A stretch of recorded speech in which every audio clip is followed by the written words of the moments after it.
पुस्तक 10 अध्याय 42 खेतों की लड़ाई। तावीज की मोहरें और निशानियां चरम हिम क्षेत्र के किनारे पर लगातार घूम रही हैं, जबकि इस क्षेत्र के अंदर कई सफेद धुंधले पिंड तैर रहे हैं।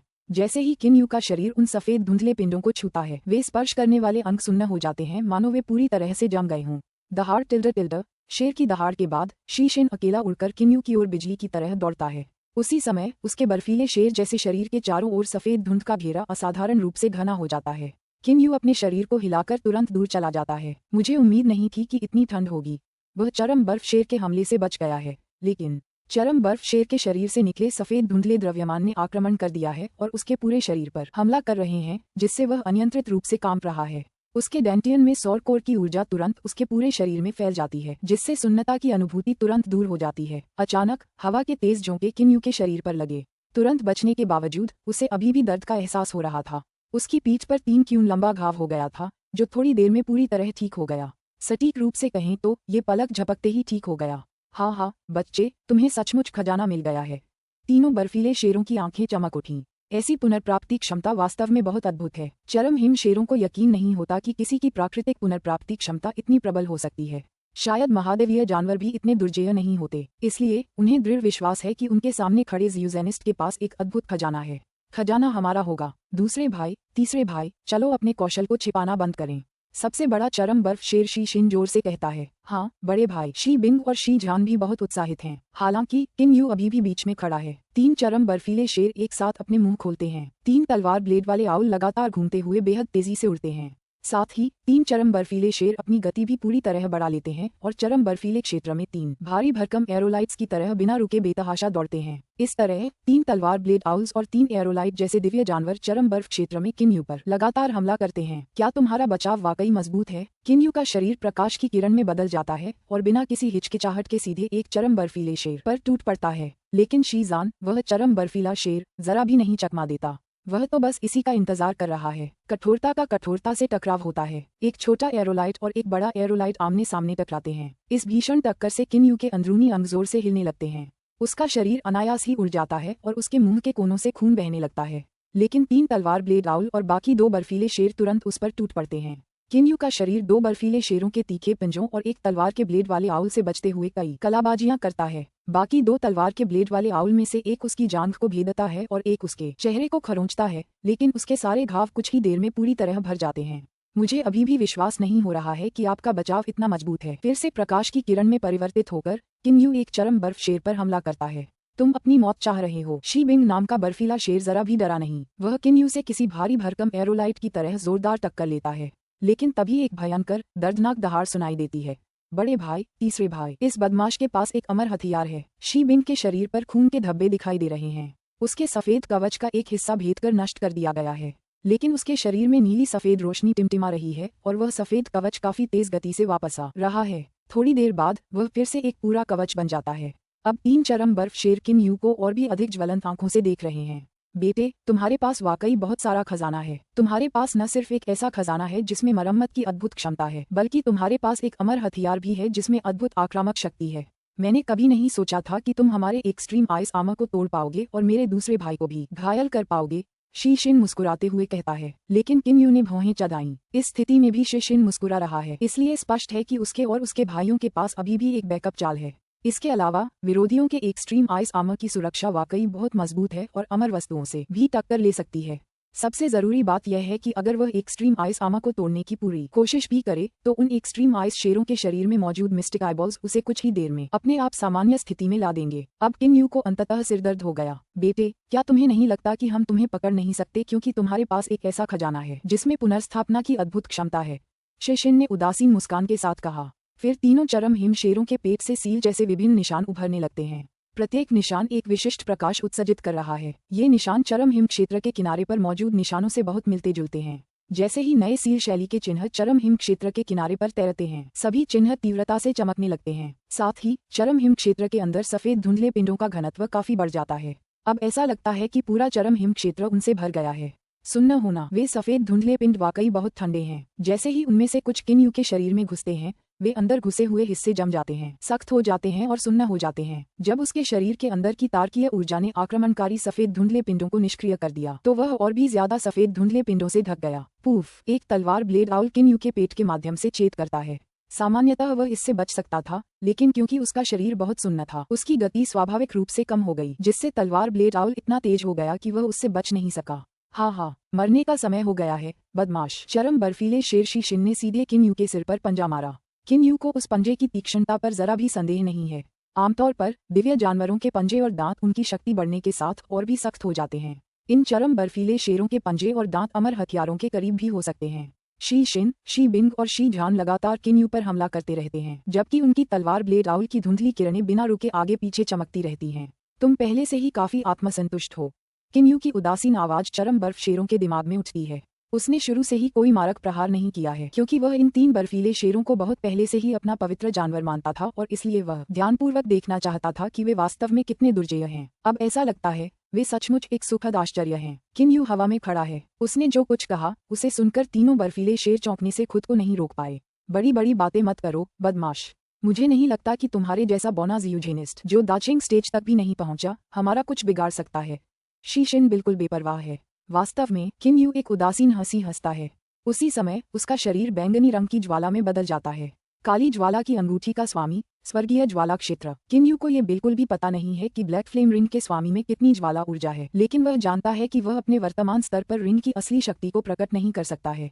स्वर्गीय ज्वाला क्षेत्र की आड़ में चरम बर्फ क्षेत्र के सफेद धुंधले द्रव्यमान किन्यू को थोड़ा भी प्रभावित नहीं कर सकते। गति के मामले में वह तलवार ब्लेड आउल से कमतर है, लेकिन चरम बर्फीले शेरों से बेहतर है। इसलिए वह और उसके चारों ओर की बैंगनी ज्वाला शीजान के शरीर से टकराती है। स्वर्गीय ज्वालाओं में लिपटे हुए किन्यू पर चरम बर्फ क्षेत्र का कोई प्रभाव नहीं पड़ता है। इसके विपरीत जब स्वर्गीय लपटें चरम बर्फीले सिंह के संपर्क में आती हैं तो उसे ये बेहद असहनीय लगता है। हालांकि वह चरम बर्फीले कवच से सुरक्षित है, फिर भी स्वर्गीय लपटें उसकी आक्रामक शक्ति को तेजी से कम कर देती हैं। क्या तुम बहुत ताकतवर नहीं हो? किन्यू ने ठंडी मुस्कान दी। उसके चारों ओर का स्वर्गीय ज्वाला क्षेत्र अप्रत्याशित रूप से एक पल में काफी फैल गया, लगभग बर्फीले शेर के पूरे शरीर को अपनी चपेट में ले लिया। न केवल चरम बर्फ शेर का धड़, बल्कि उसका सिर, उसकी आंखें और उसकी पूंछ भी बाहर से पूरी तरह से कवच की एक सफेद परत से ढकी हुई हैं। वह रहस्यमय नेत्रगोलक वाकई अद्भुत है, क्योंकि यह चरम बर्फीले कवच का निर्माण कर सकता है। इसके अलावा ये चरम बर्फीले शेर के शरीर पर कहीं भी कवच का निर्माण कर सकता है, बिना उसके आक्रमण को प्रभावित किए। स्वर्गीय ज्वालाएं और चरम बर्फ कवच एक दूसरे के संपर्क में आते हैं। एक बहुत गर्म है, दूसरा बहुत ठंडा है। वे एक दूसरे को रद्द कर देते हैं। इस समय किन्यू चरम बर्फ शेर के चेहरे पर भयंकर मुक्कों की एक श्रृंखला लगाता है। उसकी मुठियां स्वर्गीय लपटों से ढकी हुई हैं और ब्रह्म की तरह लग रही हैं। बाकी 2 बर्फीले शेर, शी शिन और शी बिंग, किन्यू के चारों ओर आकाशीय लपटों को देखकर अचंभित रह गए। जब वह शी झान पर प्रहार करने लगता है तभी उनकी नींद खुलती है। वे भयंकर दहाड़ लगाते हुए तुरंत उस पर टूट पड़ते हैं। स्वर्गीय ज्वालाओं के कारण किन्यू चरम हिम क्षेत्र से प्रभावित नहीं होता है, लेकिन शी झान का शरीर स्वर्गीय ज्वालाओं से घिरा हुआ है, इसलिए चरम हिम क्षेत्र का प्रवर्धन प्रभाव मूलतः उसके लिए बेकार है और इसके कारण उसकी आक्रामक शक्ति भी कम हो गई है। किन्यू के मजबूत शारीरिक शरीर को देखते हुए उसके लिए दाचिंग चरण के दिव्य जानवर को संभालना बिल्कुल भी मुश्किल नहीं है। पलक झपकते ही चरम बर्फ शेर शी झान को कई सौ भारी मुक्कों से मार गिराया जाता है। अच्छा, ये पहला है। किन्यू ने हाथ हिलाया। एक काली रस्सी ने बर्फीले शेर को तुरंत बांध दिया। उसने एक विचार के साथ शेर को सीधे किंग्यू अमर हवेली में फेंक दिया। किंग्यू अमर हवेली के मालिक होने के नाते किन्यू स्वाभाविक रूप से किसी और को इसमें शामिल कर सकता है।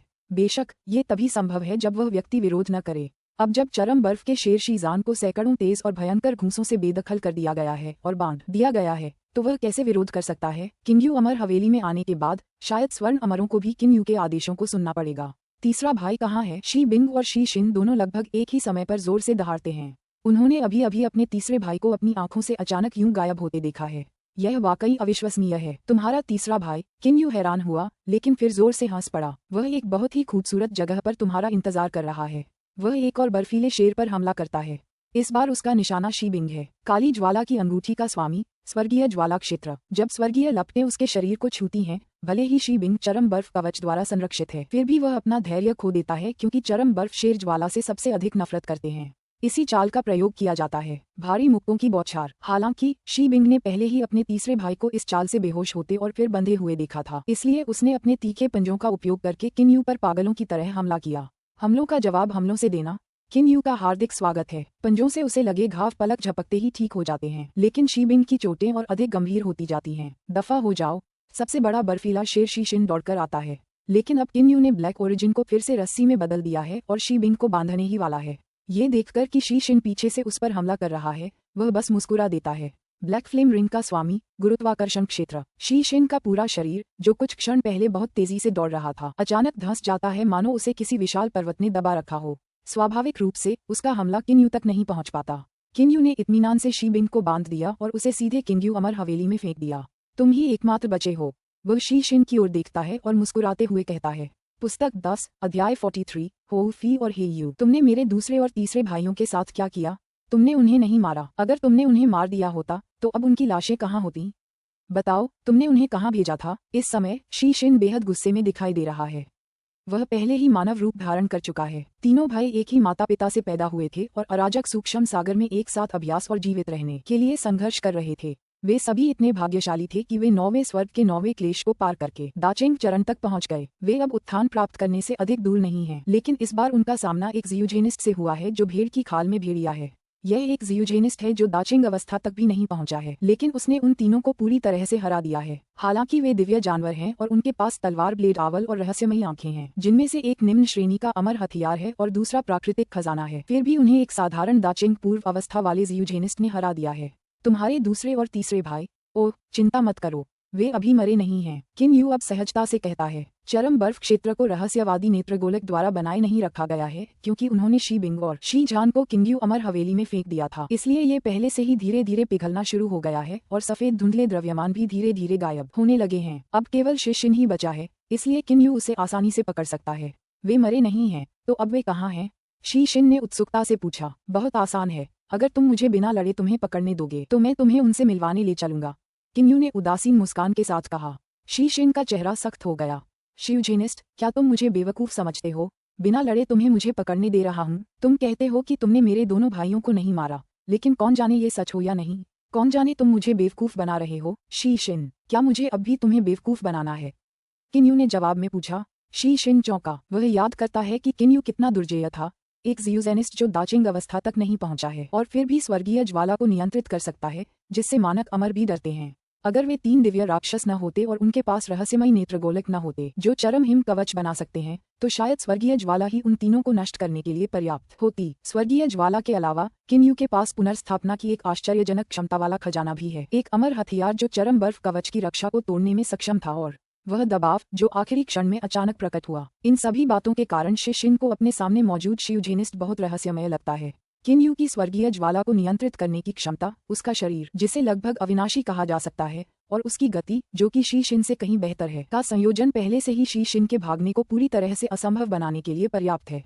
बेशक इस शरीर को केवल इस शर्त पर अविनाशी कहा जा सकता है कि किन यू की आत्मा पर हमला नहीं किया जाएगा। उदाहरण के लिए जोंग जुए जैसी क्षमता वाला कोई विशेषज्ञ शायद किन यू के सिर को उसके चकमा देने से पहले ही टुकड़े टुकड़े कर देगा, जिससे उसकी आत्मा नष्ट हो जाएगी। उस समय उसकी पुनर्प्राप्ति क्षमता चाहे कितनी भी अद्भुत क्यों न हो, बेकार हो जाएगी। जब आत्मा बिखर जाएगी तो वह अवश्य मरेगा, लेकिन शी शिन के पास अभी भी किन यू की आत्मा को एक पल में नष्ट करने की क्षमता नहीं है। ठीक है, तुम्हें मुझे बेवकूफ बनाने की जरूरत नहीं है। हम तीनों ने मिलकर चरम हिम क्षेत्र में सेनाएं बनाई, फिर भी तुम मेरे दोनों भाइयों को पकड़ने में कामयाब रहे। अब मेरे पास चरम हिम क्षेत्र या मेरे भाइयों की मदद नहीं है, इसलिए मैं भाग भी नहीं सकता। शी शिन बनावटी मुस्कान के साथ कहता है, ठीक है, मैं बिना किसी प्रतिरोध के तुम्हें मुझे पकड़ने देने के लिए तैयार हूँ। वह किन यू की ओर देखता है। मुझे आशा है कि तुम मुझे बेवकूफ नहीं बना रही हो और मुझे मेरे दोनों भाइयों से मिलने दोगी। चिंता मत करो, मैं तुम्हें बिल्कुल बेवकूफ नहीं बना रहा हूँ। किन यू अपना हाथ हिलाता है। एक काली रस्सी अपने आप लंबी हो जाती है और शी शिन को तुरंत मजबूती से बांध देती है। ये ब्लैक ओरिजिन आखिरकार एक उच्च श्रेणी का पवित्र हथियार है और यह हर तरह का रूप धारण कर सकता है, इसलिए शी शिन भी अपनी वर्तमान शक्ति से संघर्ष करके इसे तोड़ नहीं सकता। इसके अलावा रस्सी उसके चारों ओर कई फंदों में लिपटी हुई है, इसलिए अगर वह एक फंदा तोड़ने की पूरी कोशिश भी करे तो भी कई और फंदे बचे रहेंगे और ब्लैक ओरिजिन उसके चारों ओर और भी फंदे लपेट सकता है। शी शिन ने बिना किसी प्रतिरोध के किन यू को अपनी इच्छानुसार रस्सी से बांधने दिया। अब अपने दोनों भाइयों से मिलो। एक विचार के साथ किन यू भी उसे सीधे किंग यू अमर हवेली में फेंक देती है। चूंकि तीनों दिव्य राक्षस किंग यू अमर भवन में समा गए हैं, स्वाभाविक रूप से बर्फ का मूल क्षेत्र अब पिघलने लगता है। धीरे धीरे पानी के दबाव से जमी हुई पानी की सतह टूट जाती है और यह क्षेत्र फिर से ऊंची लहरों वाला क्षेत्र बन जाता है। किन यू के चेहरे पर एक हल्की मुस्कान है, वह इस समय वाकई बहुत खुश है। पहले उसे खजाना भंडार टॉवर में 4 पवित्र जानवरों के कॉलम मिले थे, उनमें से एक का इस्तेमाल स्याही की किलिन को वश में करने के लिए किया गया था, इसलिए अब भी 3 अप्रयुक्त पवित्र जानवरों के कौल बचे हैं, जो 3 चरम बर्फ शेरों के लिए पर्याप्त हैं। मालिक, स्याही की किलिन तेजी से किन्यू के पास पहुंची। मास्टर, आपने उन दुश्मनों को संभाल लिया है ना? मैंने उन्हें संभाल लिया है, किन्यू मुस्कुराते हुए कहता है। चलो अमर हवेली में चलते हैं। इनकी स्याही किलिन को वश में करने के बाद किन्यू उसे किंग्यू अमर हवेली में भी ले गया है, ताकि वह किंग्यू अमर हवेली के अस्तित्व से अवगत हो सके। किंग्यू अमर हवेली के मालिक के रूप में किन्यू किसी और को भी इसमें प्रवेश करने की अनुमति दे सकता है, लेकिन अगर वह खुद हवेली में जाना चाहता है तो उसे हवेली को बाहर निकालकर एक निश्चित जगह पर रखना होगा। जब तक हवेली उसके शरीर में है वह उसमें नहीं जा सकता।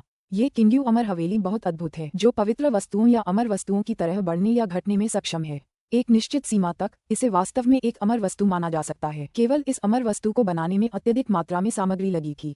किन्यू सिकुड़े हुए किंग्यू अमर भवन को समुद्र की तलहटी में एक कोने में रख देता है। साथ ही वह मायावी मंत्रों को नियंत्रित करता है, जिससे किंग्यू अमर भवन एक डूबी हुई चट्टान जैसा दिखाई देता है। फिर उसका शरीर धुएं के नीले गुबार की तरह हवेली में चला जाता है।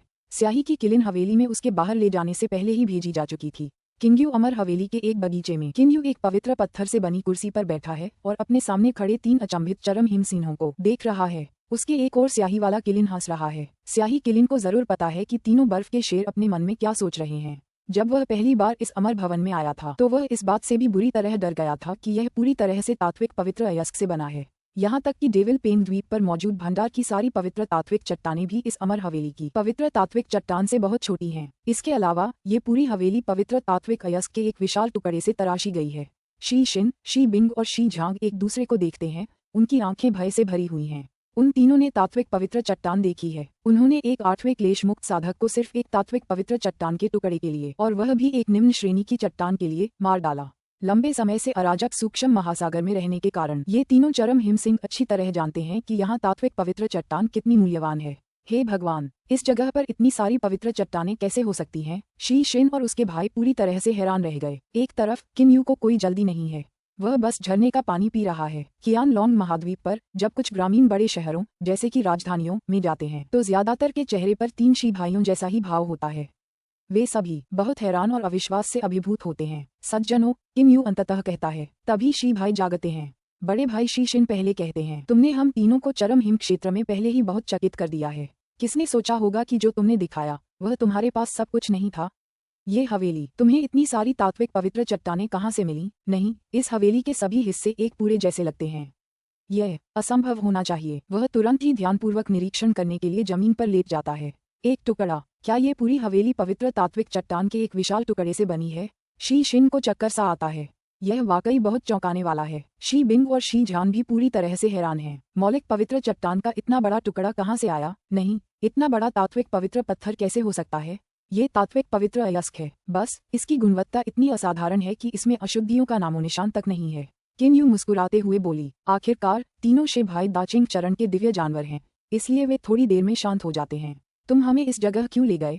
शी झान गुस्से से दहाड़ने वाला पहला व्यक्ति है। किन्यू चौंक गया। उसने उन्हें पहले ही कारण बता दिया था, है ना? शी शिन, सबसे शांत भाई शी झान को घूरता है और फिर किन्यू से कहता है, मुझे पता है तुम क्या करना चाहते हो, लेकिन अगर मैं तुम्हारा पवित्र पशु बन गया तो मैं अपनी आज़ादी खो दूंगा। और एक दिव्य पशु होने के नाते मैं सचमुच किसी इंसान की सवारी बनने के लिए राजी नहीं हो सकता। अगर तुम मुझे मार भी दोगे तो भी मैं तुम्हारी सवारी नहीं बनूंगा। शी झान दहाड़ता है। शी बिंग ने कुछ नहीं कहा, लेकिन उसकी आंखों से पता चलता है कि वह भी अपने दोनों भाइयों की तरह ही सोचता है। किन्यू एक मजबूर मुस्कान देता है। दिव्य पशुओं को सवारी बनने के लिए राजी करना वाकई मुश्किल है। मैंने अपनी शक्ति से उन्हें पहले ही वश में कर लिया है, लेकिन वह अंदर ही अंदर बहुत निराश है। जब उसने स्याही किलिन को अपना पवित्र पशु बनाया तो उसे यह वचन देना पड़ा कि उसके स्वर्गारोहण के बाद स्याही किलिन को मुक्त कर दिया जाएगा और उसे केवल किन वंश के सदस्यों की थोड़ी बहुत रक्षा करनी होगी। केवल इसी कारण स्याही किलिन उसकी सवारी बनने को तैयार हुआ। इसलिए उसके सामने 3 दिव्य जानवरों को वश में करना वास्तव में कठिन है। क्या तुम सचमुच झुकने को तैयार नहीं हो? किन्यू ने फिर पूछा, लेकिन इस बार उसके चेहरे पर मुस्कान नहीं थी, जिससे वह बर्फ की तरह ठंडा लग रहा था। तीनों चरम बर्फ शेर दृढ़ता से अपना सिर हिलाते हैं। दिव्य पशु मनुष्यों से श्रेष्ठ हैं। यह मत सोचो कि तुम हमें मनुष्यों की सवारी बना सकते हो, शी झान गर्व से कहता है। दिव्य पशुओं की दृष्टि में वे मनुष्यों से श्रेष्ठ हैं। बेशक मनुष्यों की नज़र में दिव्य जानवर केवल अत्यधिक प्रतिभाशाली राक्षसी जानवर हैं, जो अपने दिल की गहराई में भयावह रूप से शक्तिशाली होने के बावजूद मनुष्यों को सभी प्राणियों का आदर्श मानते हैं। यह असंभव है, भले ही आप हमें मार डालें। शी शिन भी कहता है। वे समर्पण करने की अपेक्षा मरना अधिक पसंद करेंगे। स्याही की किलिन किन्यू से कहती है, गुरु, इन दिव्य जानवरों को अपनी सवारी बनाना वाकई बहुत मुश्किल है। जब आप उन्हें ईमानदारी से यह एहसास दिला पाएंगे कि आप उनसे श्रेष्ठ हैं, तभी वे आपकी सवारी बनने को तैयार होंगे। हालांकि आपकी शक्ति ने उन्हें पहले ही वश में कर लिया है, फिर भी उन्हें आपको अपना श्रेष्ठ मानना बहुत मुश्किल है। 3 चरम बर्फ शेरों की आंखों में भाव देखकर किन्यू अपने मन में जानता है कि इससे अधिक कुछ कहना व्यर्थ है। ठीक है, चूंकि तुम तैयार नहीं हो तो किन्यू अमर हवेली के आंगन वाले घर में ही रहो, लेकिन तुम्हारी गतिविधियां भी उसी घर तक सीमित रहेंगी। एक विचार के साथ वह तुरंत 3 दिव्य जानवरों को एक आंगन वाले घर में भेज देता है। पूरा किन्यू अमर भवन प्रतिबंधात्मक मंत्रों से आच्छादित है, इसलिए भवन के एक स्थान पर मौजूद हर चीज को दूसरे स्थान पर टेलीपोर्ट किया जा सकता है। बेशक इसके लिए पूर्व शर्त यह है कि टेलीपोर्टेशन की वस्तुएं प्रतिबंधात्मक मंत्रों का विरोध न कर सकें। अगर यहाँ कोई अमर सम्राट होता तो किन्यू की वर्तमान शक्ति को देखते हुए वे शायद उसके द्वारा सक्रिय किए गए सभी प्रतिबंधात्मक मंत्रों को तुरंत हटा सकते थे, लेकिन अमर सम्राट नी यांग द्वारा व्यवस्थित मंत्रों को हटाना तीनों चरम हिम सिंहों के लिए असंभव है। 3 बर्फीले शेरों को किन्यू अमर भवन में ठहराने के बाद किन्यू स्याही वाले किलिन को भी उसमें रहने देता है। फिर वह खुद मध्यम श्रेणी के अमर हथियार पर सवार होकर अपनी पूरी गति से उत्तर पूर्व की ओर उड़ता है। समय उड़ता चला गया, पलक झपकते ही 1 महीना बीत गया। मध्य दूजी अवस्था में अपने वर्तमान शरीर और मध्यम श्रेणी की अमर तलवार पर भरोसा करते हुए किन्यू ने उड़ान भरते समय एक अत्यंत आश्चर्यजनक गति प्राप्त कर ली है। अब वह प्रारंभिक कोर अवस्था की तुलना में कई गुना तेज है। अब तुम कहाँ हो बड़े भाई? मैं और मिश्रित बालों वाला पक्षी अभी अभी काली घास के द्वीप के पास से उड़कर आए हैं। हो फेई ने अपने ट्रांसमीटर के जरिए किन्यू को एक संदेश भेजा। किन्यू अपनी पवित्र इंद्रियों का अवलोकन करता है। अराजक सूक्ष्म महासागर का नक्शा याद करने के बाद उसे खुशी की लहर महसूस होती है। फेई जियाओ हेई, मैं अब हरे वस्त्रधारी ग्रैंड फाउंडर के द्वीप पर पहुंचने ही वाला हूँ। शायद हमारे फिर से मिलने में बस एक ही दिन बाकी है। किन्यू इस समय अंदर से बहुत उत्साहित है। उस दिन लियर के साथ 9 तलवार अमर हवेली का पता लगाने के लिए अराजक सूक्ष्म महासागर के लिए रवाना होने के बाद से उसने जियो हेई और फेई को नहीं देखा है। बड़े भाई, 9वें स्वर्ग के क्लेश को पार करने के बाद मैं और मिश्रित बालों वाला पक्षी पहले से ही मानव रूप धारण कर सकते हैं। क्या आप जानते हैं कि हम अपने मानव रूप में कैसे दिखते हैं? हाँ, ये उन रूपों से बहुत मिलते जुलते नहीं हैं जो हमने अतीत में ब्रह्म तकनीकों से बनाए थे।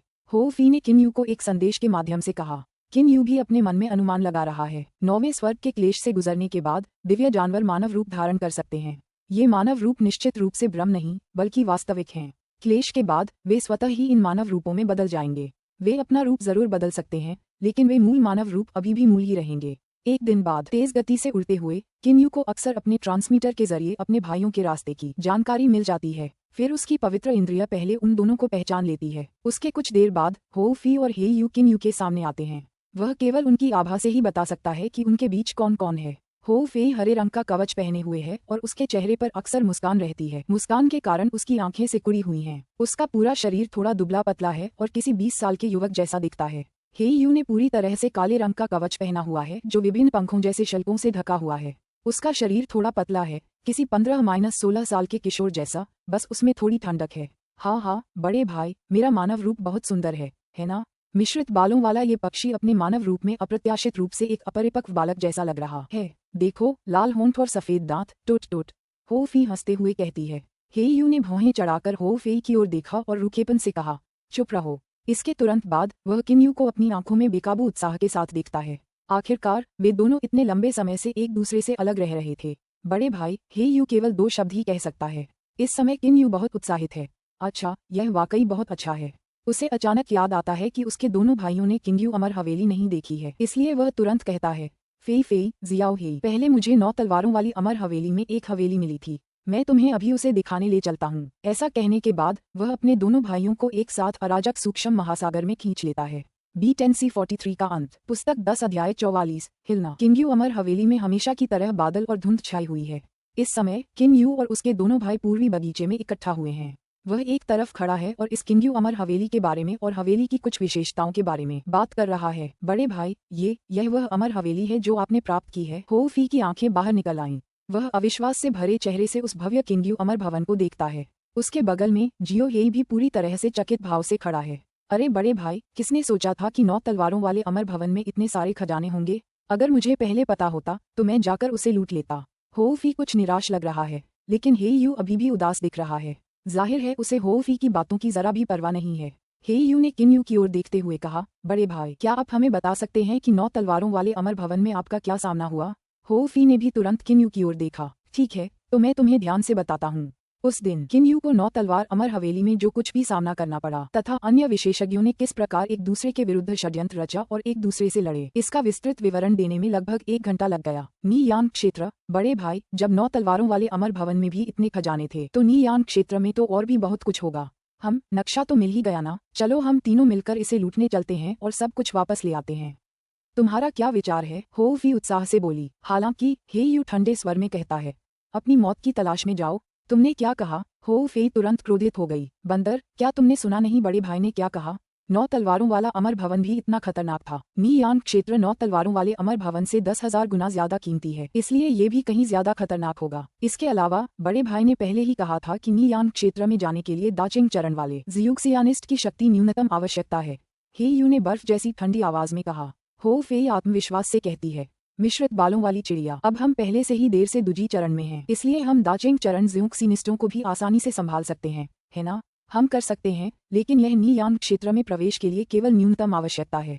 मुझे सचमुच नहीं लगता जो लोग न्यूनतम आवश्यकता को मुश्किल से पूरा करते हैं वे बहुत सारे खजाने प्राप्त कर पाएंगे। अगर वे अपने नन्हे जीवन की रक्षा कर सकें तो वे भाग्यशाली होंगे। हे यू हमेशा हो फी की आलोचना करता है। तुम हो फे इतना क्रोधित है कि वह अवाक है। किन यू मुस्कुराते हुए कहता है, ठीक है, जियाओ हे की बात बिल्कुल सही है। मैंने भी इस पर ध्यान से सोचा है। इस अमर सम्राट नी यांग ने Lord of black flame ring में मेरे लिए जो संदेश छोड़ा है वह कहता है कि केवल वे ही नी यांग क्षेत्र में जा सकते हैं जिनके पास कम से कम एक दाचिंग चरण शियूक्सियानिस्ट की शक्ति हो। लेकिन ये तो बस नी यांग क्षेत्र में प्रवेश की परीक्षा है। नी यांग क्षेत्र के अंदर शायद और भी खतरनाक परीक्षाएं होंगी। मुझे डर है कि दाचिंग चरण शियूक्सियानिस्ट की शक्ति अभी भी अपर्याप्त है। इसके अलावा मुझे लगता है कि एक महाम सम्राट के ठिकाने के लिए कुछ भयानक शक्तिशाली प्रतिबंधात्मक मंत्रों का न होना असंभव है। इसलिए हमें कुछ विशेषज्ञों के साथ अंदर जाना चाहिए। जब वे 12वें क्लेश के भटके हुए अमर और भटके हुए शैतान आगे बढ़ेंगे तो हम उनका पीछा करेंगे। अगर हम कोई खजाना हासिल कर सकें तो बहुत अच्छा होगा, लेकिन अगर नहीं भी कर पाएं तो भी कोई समस्या नहीं होगी। आखिरकार अभी तो हमारे पास शक्ति की कमी है, इसलिए ये पहले से ही असाधारण बात है कि हमें किंग्यू अमर हवेली मिल गई है। वह खुद को बहुत अच्छी तरह जानता है। आखिरकार वह मानक अमर और मानक शैतानों के स्तर तक भी नहीं पहुंचा है। अमर दुनिया में आमतौर पर केवल रहस्यवादी अमर अवस्था के विशेषज्ञों के पास ही किंग्यू अमर हवेली जैसे अमर भवन हो सकते हैं। भले ही वे अमर सम्राट नी यांग से तुलना न कर पाएं, फिर भी वे कम से कम प्रथम स्तर के रहस्यवादी अमर तो हैं ही। हो फे कुछ देर तक सोचती है और फिर सिर हिलाती है।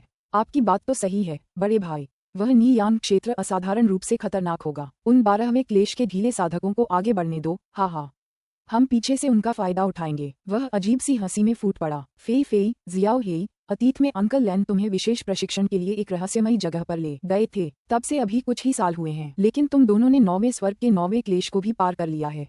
बताओ कौन सी रहस्यमयी जगह इतनी भयानक हो सकती है? अब किन्यू हमेशा से इस बारे में बहुत उत्सुक रही है।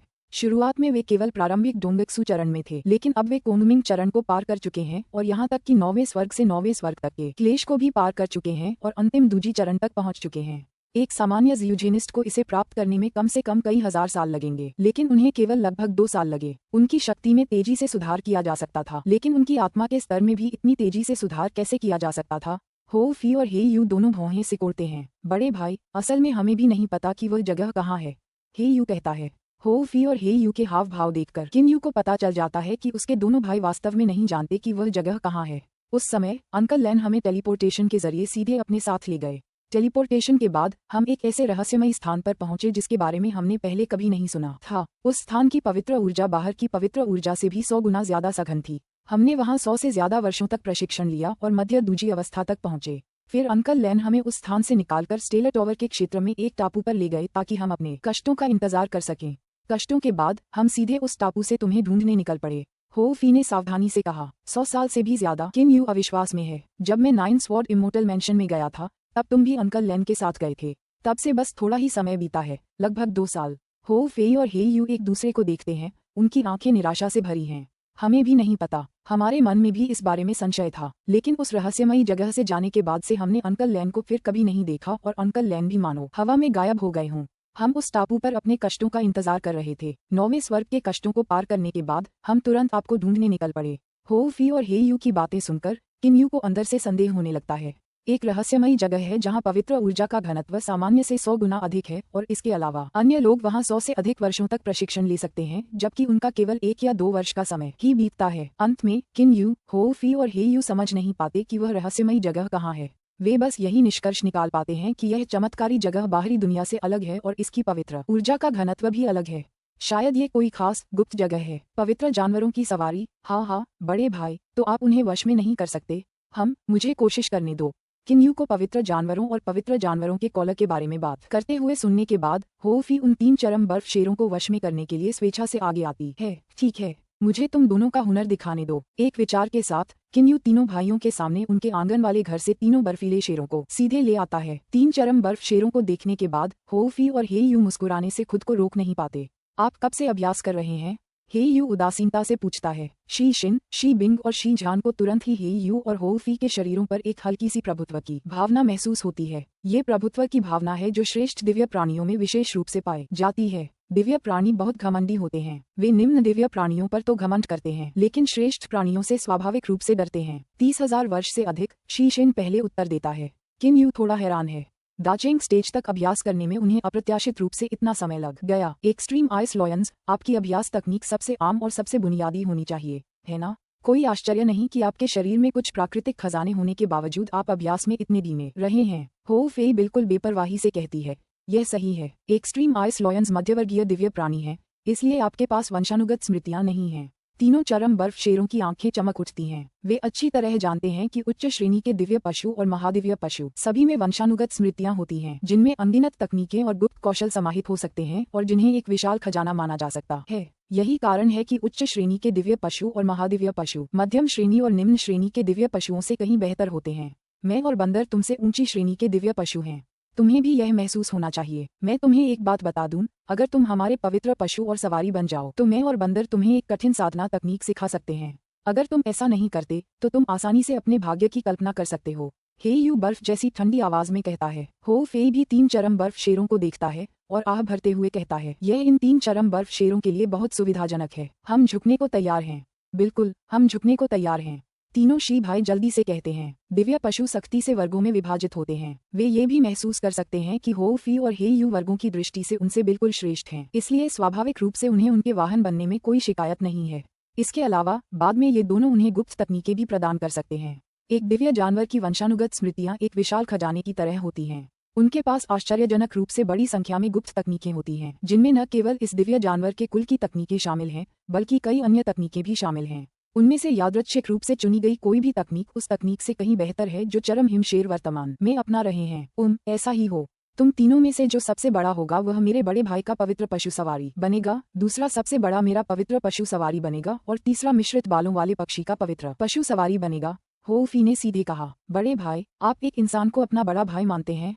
शी झान सबसे पहले चिल्लाया। दिव्य पशु अभिमानी होते हैं और वंशानुगत स्मृतियों वाले दिव्य पशु तो और भी ज्यादा अभिमानी होते हैं, लेकिन वंशानुगत स्मृतियों वाले ये 2 दिव्य पशु एक इंसान को अपना बड़ा भाई मानते हैं। शायद पिछले 10 लाख सालों में ऐसा कभी नहीं सुना गया। क्या तुम्हें कोई आपत्ति है? हो फेई की आंखों में ठंडी रोशनी चमक उठी। हेयू की आंखों में भी हत्या की मंशा झलकती है। हेयू के लिए किन्यू ही उसके सबसे करीब है। ये तीनों बर्फीले शेर उसके बड़े भाई को नीची नजर से देखते हैं, तो भला वह इससे नाराज कैसे न हो। हमें कोई आपत्ति नहीं है महोदय। बिल्कुल, हमें कोई आपत्ति नहीं है। बस मुझे उम्मीद नहीं थी कि वह आप जैसे महान दिव्य पशु का बड़ा भाई होगा। अगर हमें ये पहले पता होता तो हम उसका विरोध नहीं करते, शीशिन ने गंभीरता से कहा। जब वंशानुगत स्मृतियों वाले 2 दिव्य पशु भी उसे अपना बड़ा भाई मानते हैं तो उनके वाहन बनने में क्या बुराई है? मध्यम वर्ग के दिव्य जानवरों और उच्च वर्ग के दिव्य जानवरों के बीच केवल एक वर्ग का अंतर है, लेकिन उनकी स्थिति में जमीन आसमान का अंतर है। आखिरकार उच्च वर्ग के दिव्य जानवरों के पास वंशानुगत स्मृति होती है, जबकि मध्यम वर्ग के पास नहीं होती। कई दिनों बाद किन्यू, हो फेई और हेयू तीनों ही बर्फीले शेर पर सवार होकर उत्तर पूर्व की ओर उड़ रहे हैं और हवाओं और लहरों का सामना कर रहे हैं। किन्यू ने एक काला कवच पहना हुआ है जिसे ब्लैक ओरिजिन ने रूपांतरित किया था। उसका पवित्र पशु वाहन चरम हिम सिंह शीशिन सिर से पांव तक बर्फ सफेद है और बाहर से चरम हिम कवच की एक परत से भी सुरक्षित है। उसका वाहन सफेद है जबकि वह पूरी तरह से काले वस्त्र पहने हुए है। दोनों में वाकई एक गहरा अंतर है। हो फेई जल तत्व कवच से सुसज्जित है। ये जल तत्व कवच हो फेई द्वारा दूजी अवस्था में पहुंचने पर स्वतः निर्मित किया गया था और यह एक प्रकार का शरीर कवच है जो अग्नि नेत्र वाले जलीय वानरों में पाया जाता है। उसका वाहन चरम हिम सिंह शेबिंग है, जो भी चरम हिम कवच से ढका हुआ है। हेयू ने काला शल्क कवच पहना हुआ है, जो उसके पूरे शरीर पर मौजूद बेहद सख्त पंखों ने दूजी अवस्था में पहुंचने के बाद स्वाभाविक रूप से उसमें बदल दिया था। वह जिस पवित्र जानवर पर सवार है वह चरम हिम सिंह शीझान है। किन्यू की तरह उसने भी पूरी तरह काले कपड़े पहने हैं और उसका वाहन पूरी तरह से सफेद है। तीनों भाई तेज हवाओं और लहरों के बीच तेजी से चलते हुए रास्ते में एक दूसरे से प्रसन्नतापूर्वक और विनोदपूर्ण ढंग से बातें करते हैं। क्या बात है बड़े भाई? किन यू को भौचक्का देखकर हो फी ने तुरंत पूछा। किन यू एक ट्रांसमीटर पकड़े हुए है। अभी अभी उसे स्टेलर टावर के मैनेजर झूम झोंक का संदेश मिला है और एक ऐसी बात पता चली है जिससे वह बेहद चिंतित है। कुछ समय पहले जियोमो विशेषज्ञों ने स्टेलर टावर पर हमला किया था। स्टेलर टावर की सभी सेनाओं को अंदर की ओर लौटना पड़ा और बचाव के लिए महान स्वर्गीय तारकीय संरचना पर निर्भर होना पड़ा। सौभाग्य से अंकल लैन द्वारा बदले जाने के बाद ये संरचना बहुत शक्तिशाली हो गई है, इसलिए वे शैतान विशेषज्ञ स्टेलर टावर का कुछ नहीं बिगाड़ सके और अंततः उन्हें वहां से जाना पड़ा। किन यू धीरे से कहता है। वे तो चले गए, अच्छी बात है ना? तुम अब भी दुखी क्यों हो? ये तो गलत है। हो फेई को भी अब पता चल गया कि हालात खराब हैं। हे यू भी जानता है कि किन यू क्यों चिंतित है। ज्यादातर जियोमो विशेषज्ञों को किसी की कोई परवाह नहीं है। मुझे डर है कि वे सीधे किन साम्राज्य में जाएंगे और मेरे रिश्तेदारों को पकड़कर बातचीत करेंगे। हालांकि मेरे पिता और कुछ अन्य लोग पहले ही स्टेलर टावर में जा चुके हैं। मेरा दूसरा भाई, उसके राजकुमार और राजकुमारियां और किन वंश की शाखाओं के कई सदस्य अभी भी वहां मौजूद हैं। किन यू का मूलतः खुश और शांत मूड पूरी तरह से खराब हो गया है। बिना ज्यादा सोचे समझे वह तुरंत अपने दूसरे भाई के अभिभावक को संदेश भेजता है। अभिभावक यांग, मेरे दूसरे भाई को तुरंत सूचित करें कि बहुत संभव है कि कुछ विशेषज्ञ थोड़ी देर में उसे बंधक बनाने आएं। अगर वे सचमुच मेरे दूसरे भाई को बंधक बनाना चाहते हैं तो उसे उन्हें सीधे बताना होगा कि सीनियर लैन चाहते हैं कि वह उन्हें स्वर्ग विभाजन आरेख दे। ध्यान रहे कि कोई उनका विरोध न करे। स्वर्ग विभाजन आरेख खोने का किन यू के लिए कोई मतलब नहीं होगा, लेकिन उसके दूसरे भाई के परिवार के साथ कुछ भी बुरा नहीं होने दिया जाएगा, चाहे इसके लिए उसे कोई भी कीमत चुकानी पड़े। इसके अलावा उसका दूसरा भाई किन राजवंश का सम्राट है। हाँ टावर मास्टर, संरक्षक यांग ने तुरंत आज्ञाकारी ढंग से उत्तर दिया। किन जेन में अभी भी शक्ति की कमी है, इसलिए वह ट्रांसमीटर का इस्तेमाल नहीं कर सकता। इसलिए किन यू के पास किन जेन के संरक्षक से यह संदेश उसे देने के लिए कहने के अलावा कोई विकल्प नहीं है। ये संरक्षक यांग स्टेलर टावर का विशेषज्ञ है और अब डोंगेक्सू अवस्था के अंतिम चरण में है। जियोमो विशेषज्ञ जो चाहें करते हैं और लोगों को मारने में उन्हें जरा भी संकोच नहीं होता। इन जियोमो विशेषज्ञों ने अंकल लैन के हाथों कभी हार का स्वाद नहीं चखा है, इसलिए शायद उन्हें उसकी परवाह नहीं होगी। वह फिलहाल यहाँ नहीं है, लेकिन मैं तुरंत घर भी नहीं जा सकती। किन यू अंदर ही अंदर चिंतित हो जाती है। उम्मीद है कुछ बुरा न हो। वह अपने दिल में बस यही उम्मीद कर सकता है। हालांकि असली स्थिति उसके अनुमान से भी ज्यादा भयावह है। क्या सचमुच केवल शैतान ही स्वर्ग विभाजन आरेख के लिए लड़ना चाहते हैं? उसे यह नहीं पता कि इस समय वू कोंगेक्स्यू जैसे नश्वर जगत के अधिकांश शीर्ष विशेषज्ञ पहले से ही कियान लॉन्ग महाद्वीप पर किन राजवंश की राजधानी में एकत्रित हो रहे हैं। B10C44 का अंत। पुस्तक 10 अध्याय 45। अनगिनत हताहत। वू कोंगेक्स्यू नेता है जो अपने साथ 11वें क्लेश काल के 3 दुष्ट शैतानों को ले जा रहा है, जिनमें अग्नि शैतान वू हेई और डेम लियान यू और 8वें क्लेश काल से लेकर 10वें क्लेश काल तक के 10 से ज्यादा दुष्ट शैतान शामिल हैं। 20 आदमियों का यह विशाल समूह समुद्र तल से शानदार ढंग से उड़ता है और फिर सीधे उत्तर में कियान लॉन्ग महाद्वीप की ओर बढ़ जाता है। इन 20 विशेषज्ञों को शैतानी मार्ग की सर्वोच्च शक्ति माना जा सकता है। इनमें से कोई भी आसानी से नश्वरता के 3 बड़े साम्राज्यों का समूल नाश कर सकता है। वरिष्ठ वू कोंगेक्स्यू, स्टेलर टावर का वह रक्षात्मक गठन। डेम लियान यू ने वू कोंगेक्स्यू से भौहें चढ़ाते हुए कहा। वू कोंगेक्स्यू भी अंदर से हैरान है। इस बार वे उस किन यू को पकड़ने और उसका खजाना छीनने के इरादे से स्टेलर टावर पर आए थे, लेकिन स्टेलर टावर की रक्षात्मक संरचना वाकई बहुत शक्तिशाली है। वू कोंगेक्स्यू और कुछ अन्य शक्तिशाली विशेषज्ञों के संयुक्त आक्रमण के बाद भी वे उस महान स्वर्गीय तारकीय संरचना को हिला भी नहीं पाए, जिसे अंकल लैन ने पहले ही संशोधित कर दिया था। लगता है कि अफवाहें शायद सच हैं। इस तारकीय मीनार के पीछे जो भटका हुआ अमर है वह वाकई बहुत सक्षम है। कम से कम मैंने तो आज तक किसी ऐसे व्यक्ति को नहीं देखा जो संरचनाएं बनाने में उसका मुकाबला कर सके। वू कोंगेक्स्यू गंभीरता से कहता है। Fire devil, Dem Lian Yu और वू हेई का दिल भी डूब जाता है। लेकिन हालांकि वह संरचनाएं बनाने में बहुत कुशल है, इसका मतलब यह नहीं कि वह खुद बहुत शक्तिशाली है। पूरे अराजक सूक्ष्म सागर में भी बहुत कम लोग हैं जो मुझे हरा सकते हैं। जब तक उसका असली रूप कोई अलौकिक राक्षस न हो, मैं उससे कैसे डर सकता हूँ? वू कोंगेक्स्यू फिर से आत्मविश्वास से भर गया। डेम लियान यू और अन्य 2 लोगों के तनावपूर्ण भाव शांत हो जाते हैं। उनके पीछे बैठे 10-10 शैतान विशेषज्ञ भी शांत हो जाते हैं। यदि कोई व्यक्ति दुर्जेय संरचना स्थापित कर सकता है तो क्या इसका अर्थ यह है कि उसकी शक्ति भी दुर्जेय है? हमारी खुफिया जानकारी के अनुसार किन यू के अनुभव वाकई अद्भुत हैं। लेकिन एक बात है, वह अपने परिवार को बहुत महत्व देता है। अब हम कियान लॉन्ग महाद्वीप पर किन राजवंश के पास जाएंगे, उसके रिश्तेदारों को सीधे पकड़ेंगे और उनका इस्तेमाल किन यू को अपना स्वर्ग विभाजन आरेख सौंपने के लिए मजबूर करने के लिए करेंगे।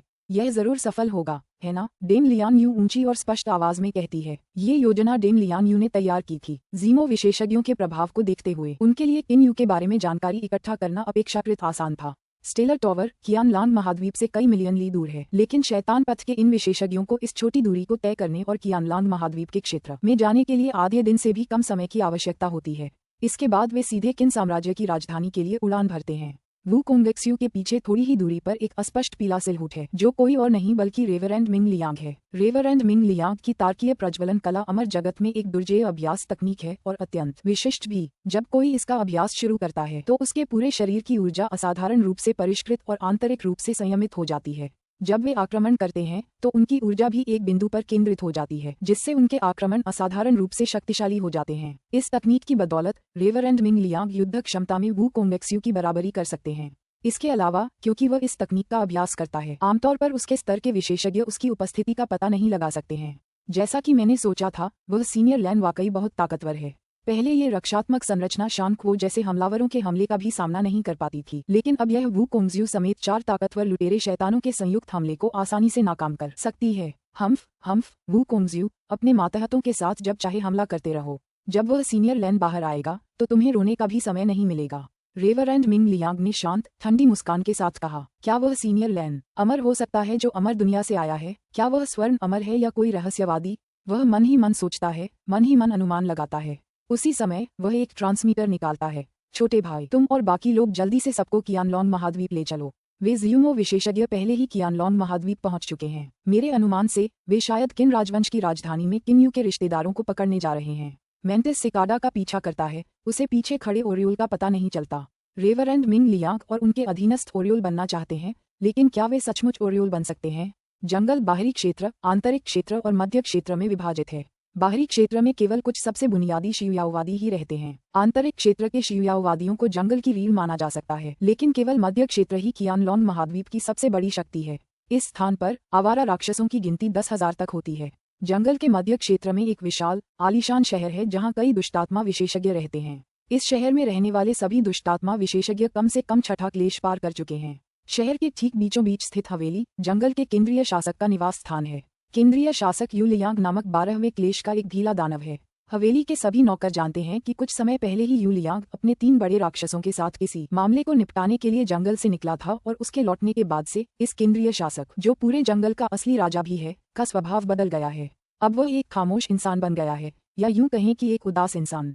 अपने हाथों में प्याला लेकर खेलने के बावजूद यू लियांग अपने मन में उस भयावह दृश्य को दोहरा रहा है। उसने और उसके अधीन 3 बड़े राक्षसों ने मिलकर एक संयुक्त हमला किया। ये हमला इतना भयानक और शक्तिशाली था कि उसे लगा कि अराजक सूक्ष्म सागर का नंबर 1 विशेषज्ञ ज़ोंग जुए भी इसे झेल नहीं पाएगा। लेकिन उस दयालु दिखने वाले अधेड़ व्यक्ति ने इसे आसानी से झेल लिया और फिर अपने हाथ के एक इशारे से उन चारों को जमीन पर औंधे मुंह गिरा दिया। अधिक मजबूत, वह तो बिल्कुल अलग स्तर पर है। 11वें क्लेश दैवीय जंतुओं और मेरे द्वारा अप्रत्याशित रूप से किया गया संयुक्त आक्रमण उसे जरा भी नुकसान नहीं पहुंचा सका। सौभाग्य से दानव जगत का दानव सम्राट अभी भी इतना समझदार है कि उसने मुझ पर दबाव नहीं डाला। यू लियांग ने आह भरी। वह यह नहीं जानता कि पिछली बार जब वह अपने अधीनस्थों को दानव सम्राट के आदेश के अनुसार स्टेलर टॉवर की स्याही से बनी पेंटिंग छीनने के लिए ले गया था, उससे पहले ही किंगसू मंदिर के शांगक्व और 3 अन्य शान पीढ़ी के विशेषज्ञों ने स्टेलर टॉवर पर हमला कर दिया था। और इसलिए जब वह और उसके अधीनस्थ पहुंचे तो अंकल लैन अभी भी स्टेलर टॉवर में थे। अंकल लैन के हाथ के एक इशारे से चारों विशेषज्ञ तुरंत मुंह के बल गिर पड़े। जंगल का आदरणीय शासक होने के बावजूद यू लियांग शर्म से तुरंत पीछे हट गया और अब उस स्याही से रंगी पेंटिंग को दोबारा निशाना बनाने की हिम्मत नहीं जुटा पाया। ओह, वह अपना हाथ घुमाता है। एक ट्रांसमीटर प्रकट होता है। ज़ियमो विशेषज्ञ किन राजवंश की राजधानी में पहुंच गए हैं? उसकी आंखें चमक उठती हैं। उसे अभी अभी जो सूचना मिली है, उसका प्रेषक उसके अधीन 3 बड़े राक्षसों में से एक है, दिव्य पशु हाइड्रा कोंगकाओ, जो उसका नंबर 1 अधीनस्थ है। हालांकि कोंगकाओ 11वें क्लेश विशेषज्ञ हैं, फिर भी उनकी आत्मा का स्तर लगभग यू लियांग के समान ही है। अतीत में स्याही से रंगी पेंटिंग को छीनने में असफल होने के बाद यू लियांग ने इस दर्दनाक अनुभव से सबक लिया और कोंगकाओ को किन राजवंश में सब कुछ पर नजर रखने के लिए भेज दिया। वह अंकल लैन से जबरदस्ती स्याही से रंगी पेंटिंग छीनने की हिम्मत नहीं करता है, लेकिन यदि ढीले अमर या ढीले शैतान बलपूर्वक पेंटिंग प्राप्त कर लेते हैं तो वह और जंगल के अन्य विशेषज्ञ उनके हाथों में मौजूद पेंटिंग के लिए उनसे लड़ेंगे। ऐसी स्थिति में रहस्यमय वरिष्ठ लैन संभवतः जंगल के विशेषज्ञों को दोषी नहीं ठहरा पाएगा। कोंगकाओ, तुम्हें याद रखना है कि तुम कोई कार्रवाई न करो और न ही किन वंश के किसी भी सदस्य को चोट पहुंचाओ। अगर टैंगलॉन्ग महाद्वीप के ये लोगों को मार भी डालें तो भी हमें कोई चिंता नहीं है। हमें बस इतना करना है कि जब तक वे स्याही से रंगी पेंटिंग न ले लें तब तक इंतजार करो और उसे उनके हाथों से छीन लो। यू लियांग तुरंत अपने अधीनस्थ को आदेश देता है। वे उस रहस्यमयी सीनियर लैन से तो पूरी तरह डरे हुए हैं, लेकिन टैंगलॉन्ग महाद्वीप के लुटेरे साधकों का सामना करने से बिल्कुल नहीं डरते। इस दुनिया में शायद सिर्फ ड्रैगन कबीले का नेता और अराजक सूक्ष्म महासागर का नंबर 1 विशेषज्ञ ज़ोंग जुए ही यू लियांग को झिझकाने पर मजबूर कर सकता है। जी हाँ महाराज, कोंगकाओ राजधानी में निगरानी रख रहा है। जंगल के केंद्रीय क्षेत्र और किन राजवंश की राजधानी के बीच की दूरी को देखते हुए केंद्रीय जंगल का एक विशेषज्ञ कई बार टेलीपोर्ट करके ही राजधानी तक पहुंच सकता है। इसलिए यू लियांग को इस बात की चिंता करने की जरूरत नहीं है कि उसकी सेना देर से पहुंचेगी। किन जेंग शाही अध्ययन कक्ष में सिंहासन के स्मारकों में संशोधन कर रहा है। हालांकि किन यू ने संरक्षक यांग को स्वर्ग विभाजन आरेख से संबंधित मामलों की जानकारी देने का आदेश दिया है, फिर भी किन जेंग को जरा भी चिंता नहीं है। वह सोचता है कि अगर वह स्वर्ग विभाजन आरेख दुश्मनों को दे दे और अंकल लैन का जिक्र करके उन्हें थोड़ा डरा दे तो वे शायद बिना कुछ किए ही आरेख ले लेंगे। उफ, किन जेंग अपनी सुस्त कमर को खींचता है। सिंहासन के उन सभी मोटे स्मारकों को आखिरकार संशोधित कर दिया गया है। सौभाग्य से किन यू के पास आधार निर्माण की गोलियां हैं, इसलिए किन जेंग जैसा कम साधना कौशल वाला व्यक्ति भी जियांटियन स्तर तक पहुंचने में सक्षम था। एक जियांटियन विशेषज्ञ होने के नाते कई दिनों और रातों तक न सोना उसके लिए एक छोटी सी बात है। बड़ा भाई पहले ही जिंदन चरण तक पहुंच चुका है, तीसरा भाई तो शक्ति के अद्भुत स्तर तक पहुंच गया है। मैं अकेला हूं जिसे जियांटियन स्तर तक पहुंचने के लिए तीसरे भाई की आधार निर्माण गोलियों पर निर्भर रहना पड़ा। लेकिन अभी भी बहुत समय बाकी है। जब गुआन एर परिपक्व हो जाएगा तो मैं उसे शाही सिंहासन सौंप दूंगा। उस समय मैं अभ्यास पर भी ध्यान केंद्रित कर सकूंगा। किन गुआन अपने बेटे और वर्तमान युवराज के बारे में सोचते हुए किन जेंग अपने दिल में बहुत खुश महसूस करता है। किन गुआन बहुत दयालु है और कठोर लोगों के विपरीत उसका मन अत्यंत लचीला है।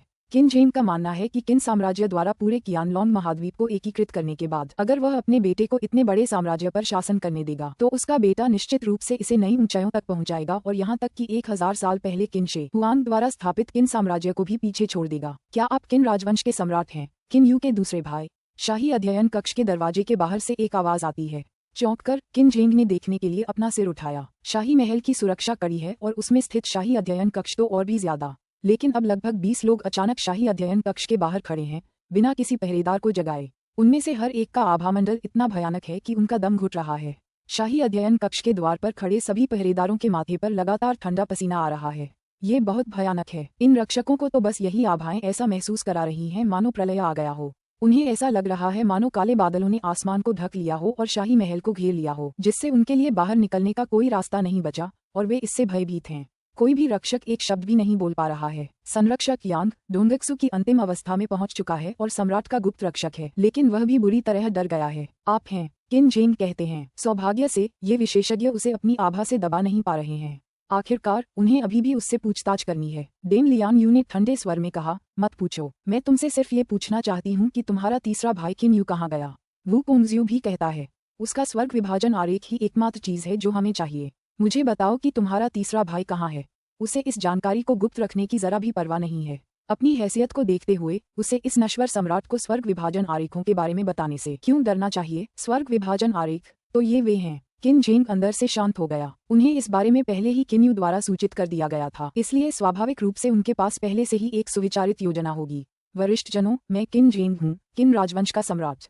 वरिष्ठ लैन ने मुझे सौंपा है। किन जेंग को अपना परिचय देते हुए सुनकर अग्नि शैतान जैसे अधीर लोग उस पर गाली देना चाहते हैं, लेकिन जब वे वरिष्ठ लैन शब्द सुनते हैं तो वे तुरंत उसकी बात सुनते रहते हैं। वरिष्ठ लैन ने मुझे ये स्वर्ग विभाजन आरेख उन लोगों को सौंपने का काम सौंपा है जो मुझे ढूंढने आएंगे। आप शायद वही लोग हैं जिनका जिक्र वरिष्ठ लैन ने किया था। उनकी दूरदर्शिता वाकई अद्भुत है। किन जेंग मुस्कुराते हुए कहता है, उसके शब्दों में अंकल लैन के लिए सम्मान झलकता है। वू कोंगक्सु चौंका। डेम लियान यू, अग्नि शैतान, वू हेई और अन्य 10 शैतान अंदर से आश्चर्यचकित हैं। वह रहस्यमय वरिष्ठ लैन अप्रत्याशित रूप से उन्हें स्वर्ग विभाजन आरेख विनम्रतापूर्वक देना चाहता है। केवल वे ही नहीं बल्कि रेवरेंड मिंग लियांग, जो पहले से ही शाही अध्ययन कक्ष की दीवार के पीछे छिपे हुए हैं, भी आश्चर्यचकित हैं। क्या हो रहा है? ये सीनियर लैन इन बदतमीज शैतानों को सबक क्यों नहीं सिखाते? इसके बजाय वो उन्हें स्वर्ग विभाजन का चित्र क्यों देते हैं? रेवरेंड मिंग लियांग को इस पर यकीन ही नहीं हो रहा। लेकिन मैं उस छोटे सुनहरे पेन को जानता हूँ। वाक्य से ही उन्होंने अंदाजा लगा लिया है कि ये अंकल लैन कोई महाविशेषज्ञ हैं। हालांकि अब सब कुछ गलत लग रहा है। मुझे कोई परवाह नहीं, चाहे कुछ भी हो रहा हो, इससे कोई फर्क नहीं पड़ता। सीनियर लैन ने कहा था कि यह स्वर्ग विभाजन आरेख उन लोगों को दे दिया जाए जो किन जेंग को ढूंढने आए हैं, लेकिन उन्होंने साफ साफ नहीं कहा कि इसे वू कोंगजू को दे दिया जाए। लगता है इसे कोई भी हथिया सकता है, तो मैं क्यों डरता रहूं? रेवरेंड मिंग लियांग ने अपनी आभा को पूरी तरह से दबा दिया और तुरंत कार्रवाई के लिए तैयार हो गए। इस समय किन जेंग अपने सीने से स्वर्ग विभाजन आरेख निकालता है। देवियों और सज्जनों, ये सीनियर लैन द्वारा छोड़ा गया स्वर्ग विभाजन आरेख है। वू कोंगक्सु और बाकी शैतान एक दूसरे को देखते हैं। किन जेंग के हाथों में जो स्वर्ग विभाजन का चित्र है वह डेम लियान जी द्वारा प्राप्त चित्र से बहुत मिलता जुलता है। शायद यही असली है, डेम लियान यू स्पष्ट रूप से कहती हैं। वरिष्ठ लैन सचमुच उच्च विचारों वाले हैं। मैं इसके लिए उनकी प्रशंसा करती हूँ। चूंकि उन्हें उस अमर भवन के स्थान की कोई परवाह नहीं है, इसलिए हम ये स्वर्ग विभाजन आरेख अपने साथ ले जाएंगे। बाद में जब हमें अवसर मिलेगा तो हम कृतज्ञता का यह महान ऋण अवश्य चुकाएंगे। ये सती शब्द कहने के तुरंत बाद वह जाकर आरेख प्राप्त करना चाहती हैं। हालांकि इस अंतिम क्षण में किन जेन के बगल में एक धुंधलापन दिखाई देता है। टेलीपोर्टेशन। स्वर्ग विभाजन आरेख को झपट्टा मारकर पकड़ने पर धुंधलापन तुरंत गायब हो जाता है, लेकिन जब धुंधलापन दूर होने ही वाला होता है तो वू कॉन्वेक्सिव सबसे पहले हरकत में आती है। घटनास्थल पर उपस्थित उन दुष्टों में से कौन विशेषज्ञ नहीं है। रेवरेंड मिंग लियांग के प्रकट होते ही पलक झपकते ही उन्हें एहसास हो जाता है कि किसी ने उनका खजाना छीन लिया है। स्वर्ग विभाजन आरेख उस समय छीन लिया गया जब वह उनके हाथों में आने ही वाला था। यह अस्वीकार्य है, लेकिन वे इतने शक्तिशाली नहीं हैं कि रेवरेंड मिंग लियांग को समय पर रोक सकें। वू कॉन्वेक्सिव की प्रतिक्रिया सबसे तेज है। एक गहरी दहाड़ के साथ वह तुरंत अपने आसपास के स्थान को कुछ देर के लिए हिला देता है। रेवरेंड मिंग लियांग, जो पहले टेलीपोर्ट होना चाहते थे, अब टेलीपोर्टेशन का इस्तेमाल करने की हिम्मत नहीं कर पाते। किसी को अंतरिक्ष के अस्थिर क्षेत्र में टेलीपोर्ट नहीं करना चाहिए, अन्यथा वे संभवतः अंतरिक्षीय दरार में चले जाएंगे और टुकड़े टुकड़े हो जाएंगे। ये गहरी गर्जना अकेले ही वू कोंगशुए से चारों दिशाओं में लहरों की तरह फैल जाती है। इसकी सीमा इतनी व्यापक है कि यह शाही महल के अधिकांश हिस्से को ढक लेती है, जिसकी संरचनाएं, फूल, घास, पेड़, कृत्रिम पहाड़ और सजावटी चट्टानें तुरंत चूर्ण चूर्ण हो जाती हैं। कई लोग, जिनमें दासियां, राजकुमार, राजकुमारियां और शाही रखैलें भी शामिल हैं, तुरंत चूर चूर हो जाते हैं और किन राजवंश के शाही महल को अपने खून से लाल कर देते हैं। ये तो शुरुआती बिंदु है, अंततः खून खराबा शुरू हो गया है। B10C45 का अंत। पुस्तक 10 अध्याय 46। अमर और शैतानों के बीच लड़ाई। शाही अध्ययन कक्ष के नीचे एक विशाल गुप्त कमरा बना है। लेई माउंटेन हाउस, जो पहले किन यू ने किन जेन को दिया था, उसी में है। किन जेन की पहली प्रतिक्रिया लगभग उसी समय हुई जब रेवरेंड मिंग लियांग अचानक उसके सामने प्रकट हुए। उसने शाही अध्ययन कक्ष में रखी लंबी संकरी मेज पर एक जोरदार थप्पड़ मारा। उसका पूरा शरीर तुरंत मेज के बगल में एक सुरंग में चला गया, मानो वह मुक्त रूप से गिर रहा हो, और सुरंग तुरंत बंद हो गई। एक सम्राट होने के नाते किन जेन को स्वाभाविक रूप से हथियारों के खिलाफ सावधानी बरतनी पड़ती है, और इसी कारण से यह सुरंग खोदी गई थी। इस थप्पड़ के साथ ही उसका शरीर लगभग उसी समय गिर पड़ा जब वू कोंगजियो ने एक गहरी दहाड़ लगाई। जैसे ही वह सुरंग में गया, वह आघात तरंग उस जगह पहुंच गई जहां वह कुछ क्षण पहले था। ये बेहद खतरनाक था। किन जेन शक्तिशाली तो नहीं है, लेकिन वह एक जियांटियन विशेषज्ञ तो है ही। इसके अलावा, चूंकि वह एक राजवंश का सम्राट है, उसकी मानसिकता एक साधारण लापरवाह साधक से भी कहीं ज्यादा मजबूत है। स्वर्ग विभाजन आरेख छीन लिए जाने के बाद उसे इस बात की बिल्कुल भी परवाह नहीं थी कि उसे किसने प्राप्त किया है, और वह तुरंत भूमिगत गुप्त कमरे में लेई पर्वत ग्रह में घुस गया। किन जेन भाग निकला है, लेकिन घटनास्थल पर मौजूद लगभग 20 आवारा शैतानों का इस पर कोई ध्यान नहीं है। वे सब रेवरेंड मिंग लियांग पर अपना ध्यान केंद्रित कर रहे हैं। मिंग लियांग, ये स्वर्ग विभाजन आरेख हमारा है। इसे नीचे रख दो और हम तुम्हें जाने देंगे, वू कॉन्वेक्सिव ऊंची और स्पष्ट आवाज में कहता है, लेकिन उसकी भयानक ऊर्जा उसके आसपास के कई ली के दायरे में लगातार हिल रही है। उसके आसपास का स्थान भी लगातार हिल रहा है। अगर 12वें क्लेश का कोई शैतान अपनी पूरी ताकत से हमला करे तो वह नश्वर संसार में भी जगह जगह दरारें पैदा कर सकता है। इसलिए वू कॉन्वेक्सिव के लिए अपने आसपास के स्थान को हिला देना आसान है, जैसा कि वह कर रहा है। ये देखकर कि टेलीपोर्टेशन बेकार है, रेवरेंड मिंग लियांग बिना कुछ कहे एक ठंडी गुनगुनाहट निकालते हैं। उनका शरीर तुरंत प्रकाश की किरण में बदल जाता है और वे उग्र गति से सीधे दक्षिण की ओर उड़ जाते हैं। आरेख को पीछे छोड़ दो, वू कॉन्वेक्सिव जोर से चिल्लाता है। उसकी आवाज पूरी राजधानी में गूंजती है। उसी समय वह एक बेहद भयानक हमला करता है। उसके हाथों से रक्त लाल प्रकाश की विभिन्न किरणें निकलती हैं और रेवरेंड मिंग लियांग के आगे के क्षेत्र पर बमबारी करती हैं, ताकि रेवरेंड मिंग लियांग भाग न सकें। इस बीच राजधानी के ऊपर आसमान में खून जैसा लाल कोहरा छा जाता है। जाहिर है अब वू कोंगजियो ने अपनी सारी शक्ति झोंक दी है। हुंफ, मुझे खुद ही रोकोगे? सपने देखो। स्वर्ग विभाजन आरेख को बलपूर्वक प्राप्त करने के बाद रेवरेंड मिंग लियांग उसे विनम्रतापूर्वक कैसे त्याग सकते हैं? चूंकि वू कॉन्वेक्सिव उन्हें इस तरह से रोकने के लिए हर संभव प्रयास कर रही है, इसलिए उनका बचना लगभग असंभव है। लेकिन रेवरेंड मिंग लियांग वू कॉन्वेक्सिव से कैसे डर सकते हैं? एक पल में वू कॉन्वेक्सिव पर प्रकाश का एक बिंदु पड़ता है। आमने सामने भिड़ना, चकमा देना, छिपकर हमला करना, जादुई हथियारों से एक दूसरे पर बमबारी करना, ताबीज जैसी मोहरें बेतहाशा फेंकना। बहुत ही कम समय में विस्फोटों का एक निरंतर सिलसिला शुरू हो जाता है। रेवरेंड मिंग लियांग और वू कॉन्वेक्सिव कितने शक्तिशाली हैं? दोनों ही 12वें क्लेश के महाविशेषज्ञ हैं। तो जब वे पूरी ताकत से एक दूसरे से लड़ते हैं, तो एक साधारण राजधानी कैसे बच सकती है? विस्फोटों की आवाज लगातार सुनाई देती है और आकाश रक्त लाल धुंध से भर जाता है।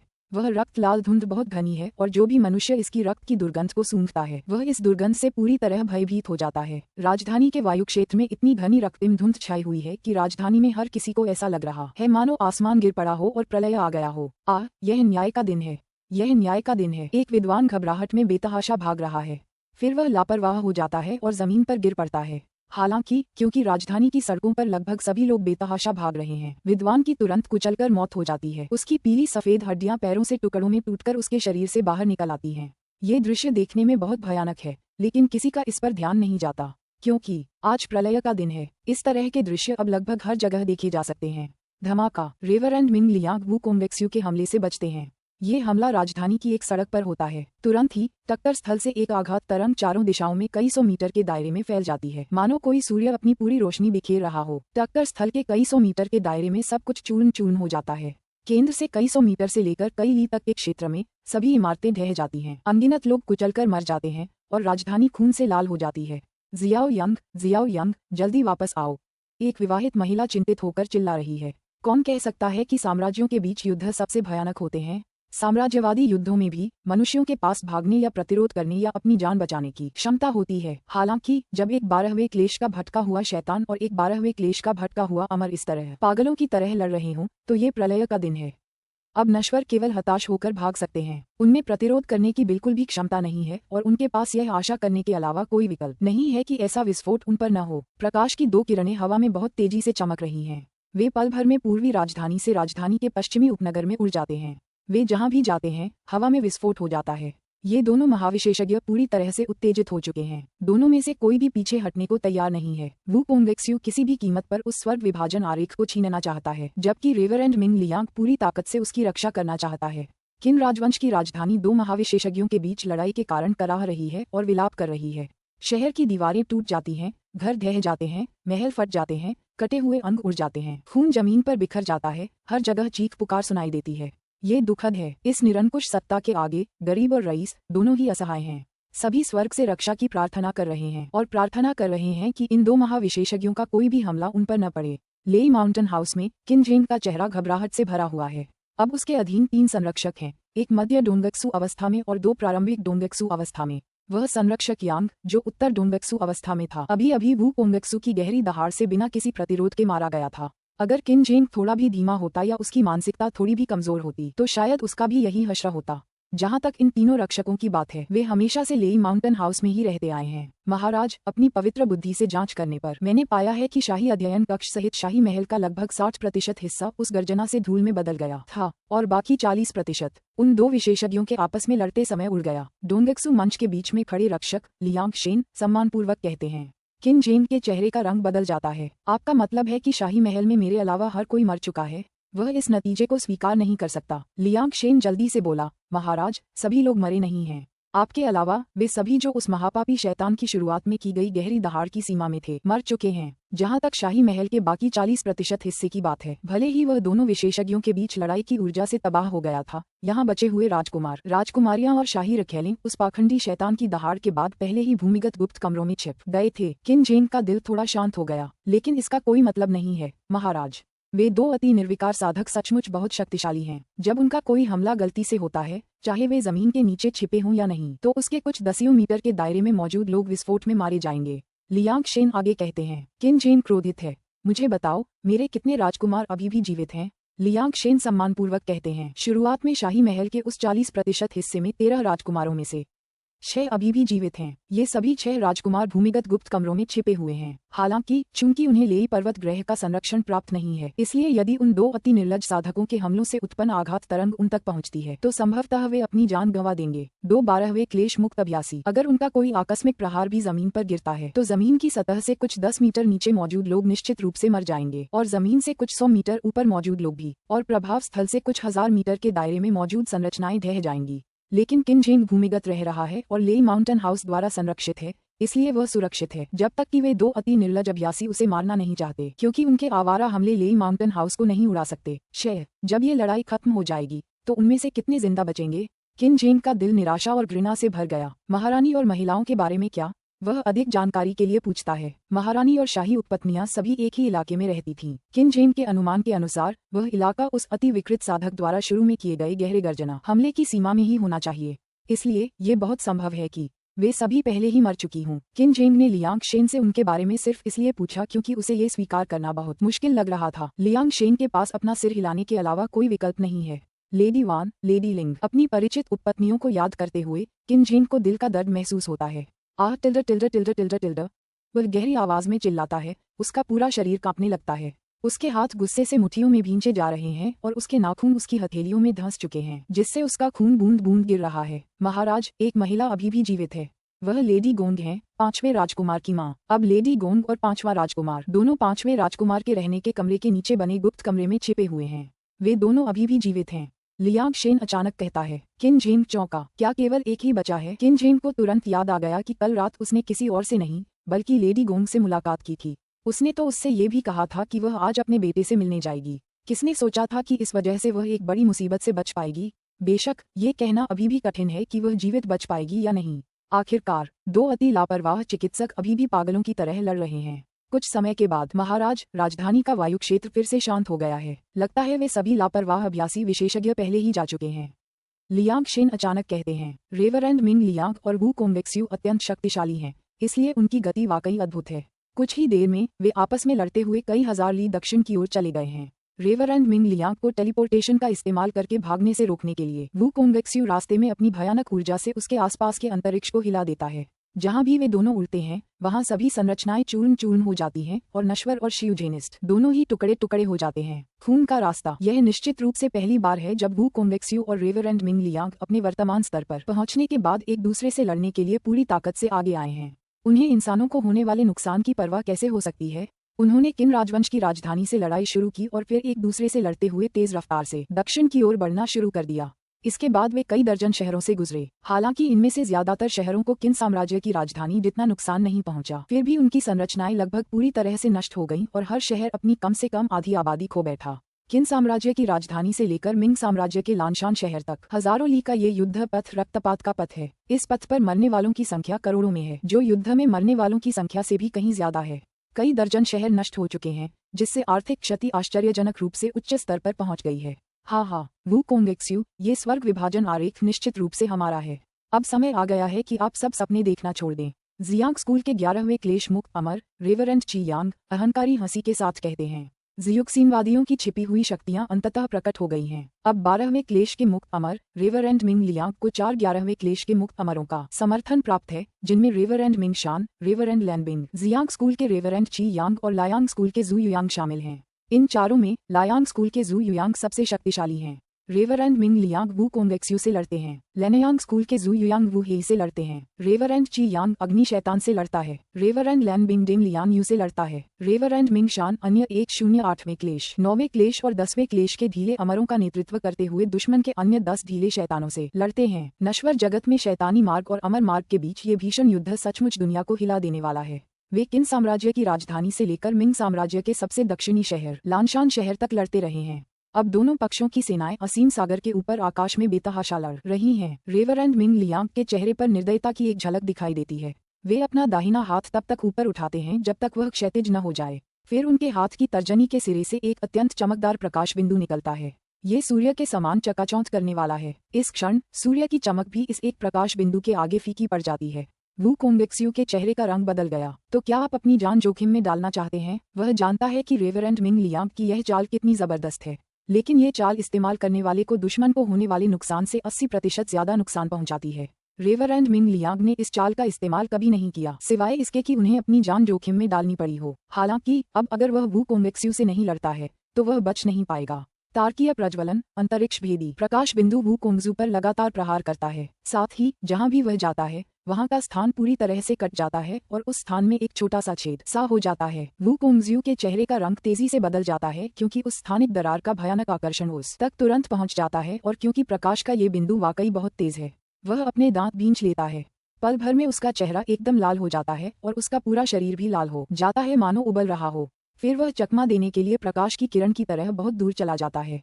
दौड़ना। रेवरेंड मिंग लियांग गहरी आवाज में चिल्लाते हैं। अपने शरीर को हिलाते हुए वे तुरंत अंतरिक्ष के एक स्थिर क्षेत्र में पहुंच जाते हैं। बिना देर किए टेलीपोर्टेशन का इस्तेमाल करते हैं और गायब हो जाते हैं। चूंकि रेवरेंड मिंग लियांग बच गए हैं, इसलिए बाकी बचे अमर योद्धा स्वाभाविक रूप से अब और लड़ना नहीं चाहते। वे सभी अपने विरोधियों से बच निकलते हैं और फिर टेलीपोर्टेशन का इस्तेमाल करके गायब हो जाते हैं।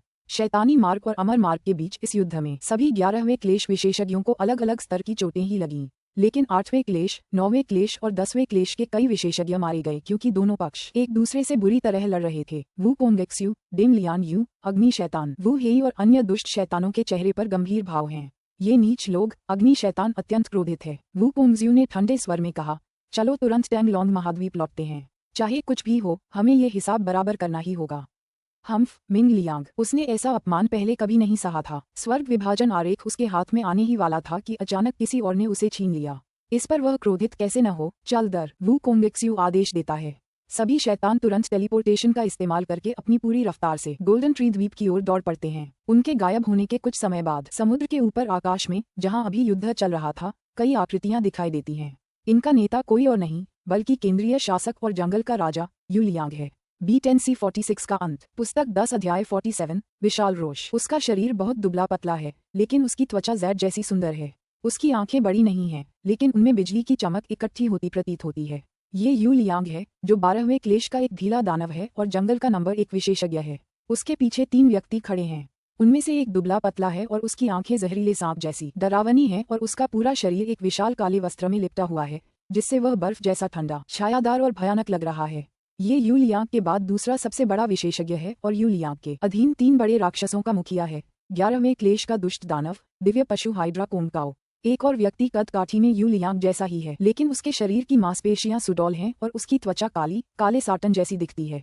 ये यू लियांग के अधीन 3 बड़े राक्षसों में से एक है। 11वें क्लेश का विक्षिप्त दानव, दिव्य पशु विद्युत तेंदुआ जिंगशो। आखिरी व्यक्ति वीरतापूर्ण भाव लिए हुए है और उसने लाल रंग के चुस्त योद्धा के कपड़े पहने हैं जो आग की लपटों जैसे लग रहे हैं।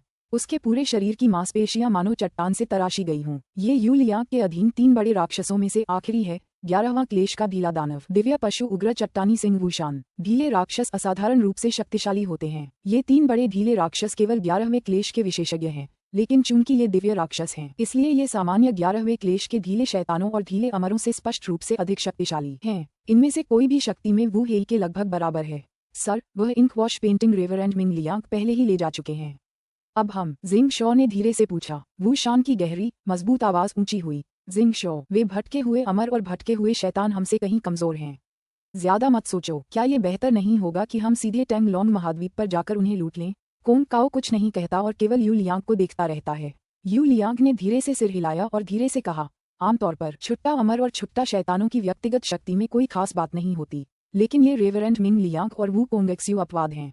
वे मेरे बराबर हैं। शायद शक्ति में हमारे बीच बहुत कम अंतर है, फिर भी मुझे अब भी उन पर बढ़त होने का पूरा भरोसा है। याद रखना, टैंगलोंग महाद्वीप पहुंचने के बाद तुम सब बहुत ज्यादा घमंडी नहीं होगे। व्यक्तिगत शक्ति के मामले में छुट्टा अमर और छुट्टा शैतान हमसे कमजोर हैं, लेकिन वे सेना बनाने में माहिर हैं। जब कई छुट्टा अमर मिलकर सेना बनाते हैं तो उनकी सामूहिक शक्ति दोगुनी हो जाती है। यू लियांग ने सख्ती से कहा। उसकी यह बात सुनकर उसके अधीन तीनों बड़े राक्षस समझ जाते हैं कि उसने टैंगलोंग महाद्वीप की ओर जाने का निर्णय कर लिया है। जंगल में ज्यादातर जियुयाओवादी या तो दौड़ने वाले जानवर हैं या उड़ने वाले जानवर, और दौड़ने वाले जानवर उनमें सबसे शक्तिशाली समूह हैं। जियुयाओवादी 3 मुख्य श्रेणियों में विभाजित हैं: दौड़ने वाले जानवर, उड़ने वाले जानवर और शक्तिधारी जानवर। जंगल की समग्र शक्ति निश्चित रूप से ड्रैगन कबीले से कम नहीं है। तैयारी करो और 18 संरक्षकों को इकट्ठा होने के लिए कहो। इस बार हम चारों और 18 संरक्षक टैंगलोंग महाद्वीप जाएंगे। उफ, मुझे टैंगलोंग महाद्वीप आए हुए 3000 साल से ज्यादा हो गए हैं। मैं सचमुच इसका बेसब्री से इंतजार कर रहा हूँ। यू लियांग के मुंह के कोनों पर एक हल्की सी मुस्कान आ जाती है, साथ ही उसकी मूंछें भी ऊपर उठ जाती हैं। हाँ, 3 बड़े राक्षस झुकते हैं और आदेश स्वीकार करते हैं। वे सब जानते हैं कि इस बार वे एक बड़ा प्रदर्शन करने वाले हैं। ये बहुत ही असाधारण बात है कि जंगल की सभी शीर्ष शक्तियां वहां से जाने वाली हैं। जंगल के राक्षस टैंगलोंग महाद्वीप पर एक बड़ा तूफान लाने के लिए तैयार हो रहे हैं, जबकि भटके हुए शैतान और भटके हुए अमर आपस में लड़ रहे हैं। लेकिन ड्रैगन कबीले का क्या, जो शक्तिशाली होने के बावजूद हमेशा अंधेरे में छिपकर कोई कार्रवाई नहीं करता? अराजक सूक्ष्म महासागर सबसे शक्तिशाली शक्ति है, क्योंकि इसमें बड़ी संख्या में विक्षिप्त दानव, विक्षिप्त शैतान और विक्षिप्त अमर प्राणी मौजूद हैं। लेकिन ये किसी भी पक्ष का हिस्सा नहीं है और न ही उच्चतर लोक से संवाद करने का कोई तरीका है। इसके अलावा टैंगलोंग महाद्वीप, ड्रैगन वंश और निर्जन प्रदेश सभी स्वर्ग विभाजन आरेखों की जानकारी छिपा रहे हैं। इसलिए अराजक सूक्ष्म महासागर अभी भी स्वर्ग विभाजन आरेखों के रहस्य के बारे में बिल्कुल भी नहीं जानता है। यदि उसे पता चल गया तो वह निश्चित रूप से स्थिति में शामिल हो जाएगा, जिससे और भी अधिक अराजकता पैदा हो जाएगी। लेकिन स्थिति चाहे कितनी भी अराजक क्यों न हो, अब कियान लांग महाद्वीप पर किन साम्राज्य और मिंग साम्राज्य को पहले ही अभूतपूर्व आघात झेलना पड़ा है। 12वें क्लेश के 2 विक्षिप्त साधकों ने एक दूसरे पर बेरहमी से हमला किया और इस प्रक्रिया में दोनों साम्राज्यों के कई दर्जन शहरों, अनगिनत कस्बों और गांवों को नष्ट कर दिया। करोड़ों लोग मारे गए। अचानक किन और मिंग साम्राज्य हिल गए। अब उन करोड़ों बचे लोगों को अकेले बसाना भी उनके लिए एक बड़ी समस्या है।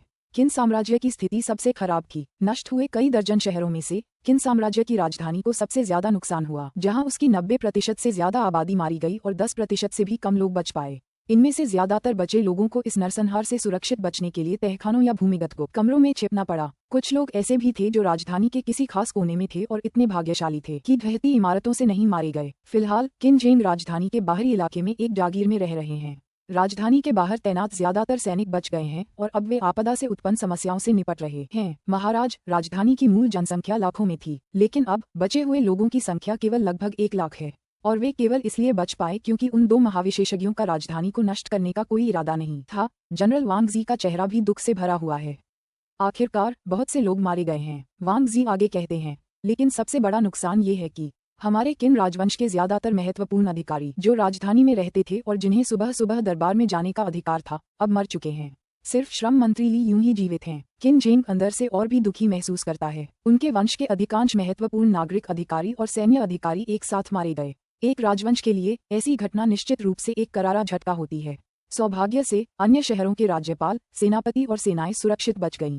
जब तक सेनाओं को कुछ बुरा नहीं होता, साम्राज्य अराजकता में नहीं डूबेगा। लेकिन नागरिक और सैन्य अधिकारियों के एक नए बैच का चयन करना इतना आसान कैसे हो सकता है। राजकुमारों में 5वां राजकुमार, 8वां राजकुमार और 18वां राजकुमार अभी भी जीवित हैं। राजकुमारियों में केवल राजकुमारी मिंग्यांग ही जीवित हैं। शाही उपपत्नियों में केवल लेडी गोंग ही जीवित हैं और शाही कुल की शाखाओं के 10% से भी कम सदस्य बचे हैं और मूल सैकड़ों सदस्यों में से केवल 6 ही बचे हैं। वांग जी की आवाज बहुत कड़वी लग रही है। किन जेंग का शरीर कांपने लगता है। कोई और खबर? किन जेंग ने सपाट आवाज में पूछा। वांग जी अपना सिर हिलाता है। वह कुछ कहने की हिम्मत नहीं कर पाता क्योंकि वह उस समय किन जेंग के दुख को महसूस कर सकता है। किन जेंग ने गहरी सांस ली। जनरल वांग, बचे हुए लोगों को बसाने का काम अच्छी तरह से किया जाना चाहिए। फिलहाल मैं आपको राजधानी में बचे हुए लोगों की देखभाल करने देता हूँ। मुझे पहले शांत होना है। एक दिन बाद मैं धीरे धीरे इन मामलों को संभाल लूंगा। अब किन जेंग को शांत होकर सोचने की जरूरत है कि क्या हुआ था। अपनी मौजूदा हालत में वह उन मामलों से ठीक से निपट नहीं सकता। जी हाँ महाराज, वांग जी झुककर आदेश लेता है। ठीक है, अब तुम जा सकते हो। किन जेंग हाथ हिलाकर मुड़ता है और एक कमरे में चला जाता है। तीनों राजकुमार, राजकुमारी और शाही उपपत्नी जो बच गए थे, सभी आंगन में हैं।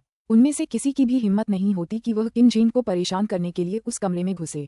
कमरे का दरवाजा चरमराहट के साथ बंद हो जाता है। राजकुमार, राजकुमारी और शाही उपपत्नी एक दूसरे को देखते हैं। उनके दिल चिंता से भरे हुए हैं। 5वां भाई, क्या महारानी, युवराज भाई, तीसरा भाई और बाकी भाई सब मर चुके हैं। राजकुमारी मिंग्यांग, जो सिर्फ 13 साल की है, अभी भी इस नतीजे को स्वीकार नहीं कर पा रही है। उसके कई दर्जन भाई और उसकी कुछ बहनें अप्रत्याशित रूप से मर चुकी हैं। 5वां राजकुमार जीवित सबसे बड़ा राजकुमार बन गया है, लेकिन अब उसके दिल पर भी बहुत दबाव है। कमरे के अंदर किन जेंग स्थिर खड़े होकर बीच में लटके एक चित्र को देख रहे हैं। अनिश्चित समय के बाद एक दुखी लेकिन दबी हुई गहरी आवाज फूट पड़ती है। पिताजी, अब बड़े किन वंश के केवल कुछ दर्जन लोग ही बचे हैं। पिताजी, मुझे सचमुच बहुत दुख है। किन जेंग जोर से घुटनों के बल बैठ जाता है। उसके घुटने जमीन पर धंस जाते हैं, लेकिन उसे दर्द का जरा भी एहसास नहीं होता। उसका चेहरा आंसुओं से ढका हुआ है। अगर किन शी हुआंग को छोड़ भी दिया जाए तो भी किन वंश पीढ़ी दर पीढ़ी 1000 साल तक चला। इसके मुख्य वंश में ज्यादा सदस्य नहीं थे, लेकिन इसकी शाखाओं के सदस्य भी लगभग 1000 थे। ये संपार्श्विक रिश्तेदार भी शाही वंश के सदस्य कहलाते थे और उनमें से ज्यादातर राजधानी में रहते थे। एक दिन से भी कम समय में राजधानी पर बमबारी कर उसे ध्वस्त कर दिया गया। अब जब राजधानी के बाहर रहने वाले इसके सदस्यों को भी शामिल कर लिया जाए तो किन कबीले में केवल कुछ दर्जन लोग ही बचे हैं। एक राजसी शाही कुल 95% नष्ट हो चुका है। किन कुल के वर्तमान नेता और किन राजवंश के सम्राट होने के नाते किन जेंग खुद को इस दोष से मुक्त नहीं कर सकते। हालांकि उन्हें वास्तव में दोषी नहीं ठहराया जा सकता, लेकिन वे खुद को माफ भी नहीं कर सकते। एक लंबे समय के बाद दरवाजा खुलने की आवाज सुनकर किन जेंग दृढ़ निश्चयी आंखों से कमरे से बाहर निकलता है। कमरे के बाहर राजकुमार और राजकुमारी सभी उसे देख रहे हैं, लेकिन वह उदासीनता से कहता है, संरक्षक लियांगशेन, जल्दी से मेरे तीसरे भाई को संदेश भेजकर यहाँ जो कुछ हुआ है उसके बारे में बताइए। हाँ। आंगन में हवा के बीच से एक आवाज उठती है। किन्यू ने पहले ही 3 बर्फीले शेरों को किन्यू अमर हवेली में डाल दिया है। इस समय वह, हो फी और हे यू दोनों मिलकर कियानलोंग महाद्वीप की ओर बेहद तेजी से बढ़ रहे हैं। किन्यू के पास एक मध्यम श्रेणी की अमर तलवार है, हो फी के पास एक अजीब सी काली छड़ी है और हे यू के पास क्लाउड पियर्सर नाम का एक भाला भी है। ये भाला हो फी की ब्लैक स्टिक वाली ही सामग्री से बना है। किन्यू ने एक बार अपनी अमर तलवार से ब्लैक स्टिक और क्लाउड पियर्सर का परीक्षण किया और पाया कि वे बेहद अजीब हैं। आक्रामक शक्ति के संदर्भ में वे उसकी अमर तलवार से भी थोड़े कमजोर हैं, लेकिन उनकी कठोरता ऐसी है कि उनकी अमर तलवार भी उन पर कोई निशान नहीं छोड़ सकती। हे यू तीनों भाइयों में सबसे तेज है। 9वें स्वर्ग से 9वें स्वर्ग तक पहुंचने के बाद हे यू एक नई शारीरिक चालबाजी तकनीक का भी इस्तेमाल कर सकता है। जब वह इसे करेगा तो उसका पूरा शरीर प्रकाश की एक तेज किरण में बदल जाएगा और किन यू से भी ज्यादा तेज हो जाएगा। हो फी के पास शरीर को नियंत्रित करने की एक नई तकनीक भी है। जब वह इसका इस्तेमाल करता है तो वह अपनी पूरी ताकत से किन यू की तरह तेजी से उड़ता है। हो फे और हे यू की शारीरिक चाल ढाल की तकनीकें उनकी वंशानुगत स्मृतियों से आई थीं। तीनों के बहुत तेजी से उड़ते देख किन यू बिल्कुल भी नहीं मुस्कुराता। उसके चेहरे पर हर समय चिंता का भाव रहता है। चिंता मत करो बड़े भाई, क्या तुमने अपने दूसरे भाई से नहीं कहा था कि वह स्वर्ग विभाजन का चित्र उन लोगों को दे जो उसे ढूंढने आए? मुझे विश्वास है कि स्याही से रंगी पेंटिंग पाने के बाद वे तुम्हारे दूसरे भाई पर हमला नहीं करेंगे। आखिरकार वह भी एक नश्वर प्राणी है। वे लापरवाह साधक ऐसा करने के लिए खुद को नीचा नहीं दिखाएंगे। हो फे सलाह देती है। हे यू भी इस समय किन यू के मूड को जानता है, इसलिए वह शांत भाव से कहता है, चिंता मत करो बड़े भाई, इंक वॉश पेंटिंग का अधिग्रहण और अंकल लैम की प्रतिष्ठा निश्चित रूप से उन्हें बेलगाम होने से रोकेगी। प्रयास के साथ किन यू अपने शपथबद्ध भाइयों को एक मजबूर मुस्कान देता है। अगर सिर्फ एक पक्ष ही आए तो मुझे कोई चिंता नहीं होगी, लेकिन वह बेचैनी से कहता है, मुझे सबसे ज्यादा चिंता इस बात की है कि कई पक्षों की सेनाएं आकर कियानलोंग महाद्वीप पर एक दूसरे से लड़ने लगेंगी। उन लापरवाह साधकों की ताकत को देखते हुए अगर वे कियानलोंग महाद्वीप पर लड़ेंगे तो मनुष्य उनका विरोध नहीं कर पाएंगे। अगर वे लापरवाही बरतेंगे तो मेरे दूसरे भाई और उनकी भाभियां और भतीजे प्रभावित होंगे। यह वही बात है जिसकी किन यू को सबसे अधिक चिंता है। हालांकि उसे चिंता करने की कोई जरूरत नहीं है। आखिरकार वे भाभियां महारानी और शाही उपपत्नियां हैं और वे भतीजे भी राजकुमार हैं। उनकी हैसियत को देखते हुए वे अचानक गायब होकर स्टेलर टॉवर में कैसे छिप सकते हैं? चिंता करते हुए किन यू कुछ समय से उड़ रहा है। आज भी वह बहुत तेज उड़ रहा है। तीनों भाई अपनी पूरी ताकत से उड़ रहे हैं, इसलिए उनकी ऊर्जा का उपभोग बहुत तेज गति से हो रहा है। क्योंकि किन यू के शरीर में तात्विक जीवन शक्ति है, इसलिए वह तेजी से ठीक हो सकता है। हो फी और हे यू भी उड़ते हुए अपनी शक्ति पुनः प्राप्त करने के लिए लगातार प्राकृतिक पवित्र ऊर्जा ग्रहण करते हैं। फिर भी पिछले कुछ दिनों में किन यू के दोनों भाइयों ने एक एक अनंत सृजन गोली ले ली है। ओह, किन यू का दिल उछल पड़ा। ऐसा इसलिए क्योंकि उसे लगता है कि उसके ट्रांसमीटर पर कोई संदेश भेजा गया है। वह तुरंत ट्रांसमीटर निकाल लेता है। हो फे और हे यू तुरंत उसकी ओर देखते हैं। किन यू अपनी पवित्र भावना का स्वीप बनाता है। टॉवर मास्टर, उस दिन सम्राट ने वही किया जो आपने उसे बताया था, यानी स्वर्ग विभाजन का चित्र उन लोगों को दे दिया जो उसे ढूंढने आए थे। लेकिन जब वह उसे सौंप रहा था तो अचानक एक विशेषज्ञ प्रकट हुआ। उस व्यक्ति को टेलीपोर्टेशन नामक जादुई शक्ति का इस्तेमाल करना चाहिए था। पहले आए एक लापरवाह साधक को डर था कि यह व्यक्ति चित्र छीनकर भाग जाएगा, इसलिए उन्होंने एक ध्वनि हमला किया जिससे शाही महल का 60% हिस्सा तुरंत चूर्ण चूर्ण हो गया। इस बिंदु पर उसकी अभिव्यक्ति तुरंत भद्दी हो जाती है। वह उन दोनों विशेषज्ञों के स्तर का अंदाजा लगा सकता है। बहुत संभव है कि वे 12वीं कक्षा के क्लेश विशेषज्ञ हों। जब दो 12वें क्लेश विशेषज्ञ आपस में लड़े तो परिणाम क्या होगा? इसके अलावा अभी अभी उन्होंने ध्वनि हमले का भी उल्लेख सुना है। किन यू का दिल कांप उठा। ध्वनि का हमला उपयोगकर्ता से सभी दिशाओं में फैलता है। उस समय उसका दूसरा भाई उस हमले के उपयोगकर्ता से ज्यादा दूर नहीं होना चाहिए था। चूंकि उसके दूसरे भाई के पास केवल जियांटियन स्तर की शक्ति थी, तो वह 12वें क्लेश के ढीले अभ्यासी के ध्वनि हमले का सामना कैसे कर सकता था? मेरे दूसरे भाई का क्या हुआ? किन यू जल्दी से पूछता है। टॉवर मास्टर, सम्राट ठीक हैं। उन्होंने शाही अध्ययन कक्ष में हथियारों से बचाव के लिए पहले ही एक व्यवस्था स्थापित कर दी थी। उनकी प्रतिक्रिया बहुत तेज थी। जैसे ही स्वर्ग विभाजन आरेख छीना गया, वे एक सुरंग के रास्ते ले पर्वत भवन में घुस गए। संरक्षक लियांग शेन ने एक संदेश के माध्यम से बताया। किन यू ने अपने दिल में एक गहरी सांस ली, लेकिन वे दो भ्रष्ट साधक वास्तव में बहुत शक्तिशाली थे। स्वर्ग विभाजन आरेख के लिए वे आपस में पागलों की तरह लड़े, जिससे राजधानी और शाही महल नष्ट हो गए। राजधानी की 90% से ज्यादा आबादी मारी गई। लगभग सभी शाही उपपत्नियां और राजकुमार मारे गए। अब केवल 5वें राजकुमार, 8वें राजकुमार, 18वें राजकुमार और राजकुमारी मिंग्यांग ही जीवित बचे हैं। राजधानी में किन वंश की शाखाओं में भी केवल 6 सदस्य ही बचे हैं। दो भ्रष्ट साधकों के बीच हुए भीषण युद्ध में किन साम्राज्य के 1 करोड़ से ज्यादा लोग मारे गए। पलक झपकते ही किन यू का दिल बैठ जाता है। वह किन वंश को अच्छी तरह जानता है। दूसरे शहरों में रहने वाले कई दर्जन सदस्यों को छोड़कर शाखाओं के सभी सदस्य राजधानी में ही रहते थे। अब उसके लगभग 1000 रिश्तेदारों में से केवल 6 ही बचे हैं और शाही वंश के मुख्य वंश में भी कुछ ही सदस्य बचे हैं। इस समय उसके मन में विभिन्न आकृतियां उभरती हैं। दयालु राजकुमार किंग गुआन, प्यारी छोटी राजकुमारी चुनशाओ, शिक्षित और संतुलित 7वें राजकुमार किंजू, जो गो खेल में अच्छे थे, राजकुमार यू के भवन में उनकी सेवा करने वाली महिलाएं, वह प्रबंधक जो अक्सर सो जाता था, और उसके कबीले के सबसे महत्वपूर्ण सदस्य मर गए, सब मर गए। किन यू केवल अपने दिल को दहला देने वाला महसूस कर सकता है। 1 करोड़ से ज्यादा लोग मारे गए। मेरा किन कबीला लगभग नष्ट हो गया। शाबाश शाबाश। उसकी आंखें लाल हो गईं। चूंकि तुम इतने निर्दयी हो तो मुझे क्रूरता का दोष मत दो। उच्च श्रेणी की तात्विक पवित्र चट्टान, मेरे पास एक टुकड़ा है। अगर सबसे बुरा हुआ तो मैं किंग्यू अमर हवेली को ध्वस्त करके उच्च श्रेणी की तात्विक पवित्र चट्टान सावधानी से निकालूंगा। कम से कम मुझे कुछ उच्च श्रेणी के टुकड़े तो मिल ही जाएंगे। उसकी आंखें क्रूरता से चमक रही थीं। वह पूरी ताकत लगाने वाला है। किंग्यू अमर हवेली को नष्ट करने में क्या बड़ी बात है। उच्च श्रेणी के तात्विक पवित्र पत्थर के कुछ टुकड़े प्राप्त करने के बाद वह स्तर 5 या स्तर 6 के स्वर्ण अमर से पूरे टैंगलोंग महाद्वीप को आसानी से मिटा सकेगा। किंग्यू अमर हवेली इतनी बड़ी है कि मैं उसमें रहना पसंद नहीं कर सकता। टैंगलोंग महाद्वीप। उसकी आंखें क्रूरता से धधक रही हैं। क्या हुआ बड़े भाई? असल में क्या हुआ? किन्यू की लाल आंखें देखकर हो फी और हे यू भी अंदर ही अंदर चिंतित हो गए। मर गए, वे सब मर गए। किन्यू गहरी आवाज में कहता है जिसमें हत्या का इरादा है। हो फे और हे यू को विवरण नहीं पता है, लेकिन किन्यू की अभिव्यक्ति और मृत वे सभी मर चुके हैं वाक्य से उन्हें मोटे तौर पर अंदाजा है कि क्या हुआ था। मेरा किन कबीला लगभग खत्म हो चुका था। उसके लगभग सभी सदस्य पहले ही मर चुके हैं। पूरा शाही महल नष्ट हो गया था। पूरी तरह से नष्ट हो गया था। तुम्हें मारने में कितना रोमांच मिलता था। चूंकि तुम्हें मारने में इतना आनंद आता था, इसलिए मुझे भी तुम्हें मारने में बहुत आनंद आएगा। किन्यू का पूरा शरीर कांप उठा। हो फे किन्यू से भी अधिक अधीर है। मार डालो बड़े भाई, चलो टैंगलोंग महाद्वीप पर चलते हैं और मार डालते हैं। वह हत्यारा बन गया है। फे जियाओ हे, चलो तेजी से गोल्डन ट्री द्वीप की ओर बढ़ते हैं। हम उस प्राचीन टेलीपोर्ट संरचना से होते हुए सीधे टैंगलोंग महाद्वीप जाएंगे। किन्यू ने ठंडे स्वर में कहा। किन कबीला लगभग नष्ट हो चुका था। उसके लगभग सभी सदस्य मारे गए थे और किन साम्राज्य के 1 करोड़ से ज्यादा लोग मारे गए थे। वह इन सभी घटनाओं के दोषियों को आसानी से कैसे छोड़ सकता है। आक्रमण के लिए तलवार अमर कठपुतली और रक्षा के लिए किंग्यू अमर हवेली के साथ जब वह हत्यारा बन जाता है तो पूरे टैंगलोंग महाद्वीप पर कौन उसे रोक पाएगा। जाना। तीनों भाई तुरंत 3 प्रकाशपुंजों की तरह तेजी से गोल्डन ट्री द्वीप की ओर दौड़ पड़ते हैं। रेवरेंड मिंग लियांग और वू कोंगज्यू की नजर में मनुष्य बेकार हैं और करोड़ों मनुष्यों को मारना कोई मायने नहीं रखता। लेकिन उन्हें यह नहीं पता कि चूंकि उन्हें हत्या करने में कोई झिझक नहीं थी, इसलिए उन्होंने एक ऐसा राक्षस पैदा कर दिया है जो टैंगलोंग महाद्वीप को दहला देगा। B10C47 का अंत। पुस्तक 10 अध्याय 48। लक्ष्य। ड्रैगन कबीले के चर्चा कक्ष में इस समय केवल 4 व्यक्ति हैं, जिनमें कुल नेता 5 पंजे वाला सुनहरा ड्रैगन फैंग तियान, यान परिवार का नंबर 1 विशेषज्ञ, 12वें क्लेश का रजत ड्रैगन यानशान और एओ परिवार के 2 बुजुर्ग, 11वें क्लेश का काला ड्रैगन एओ जू और 11वें क्लेश का सुनहरा ड्रैगन एओ यान शामिल हैं।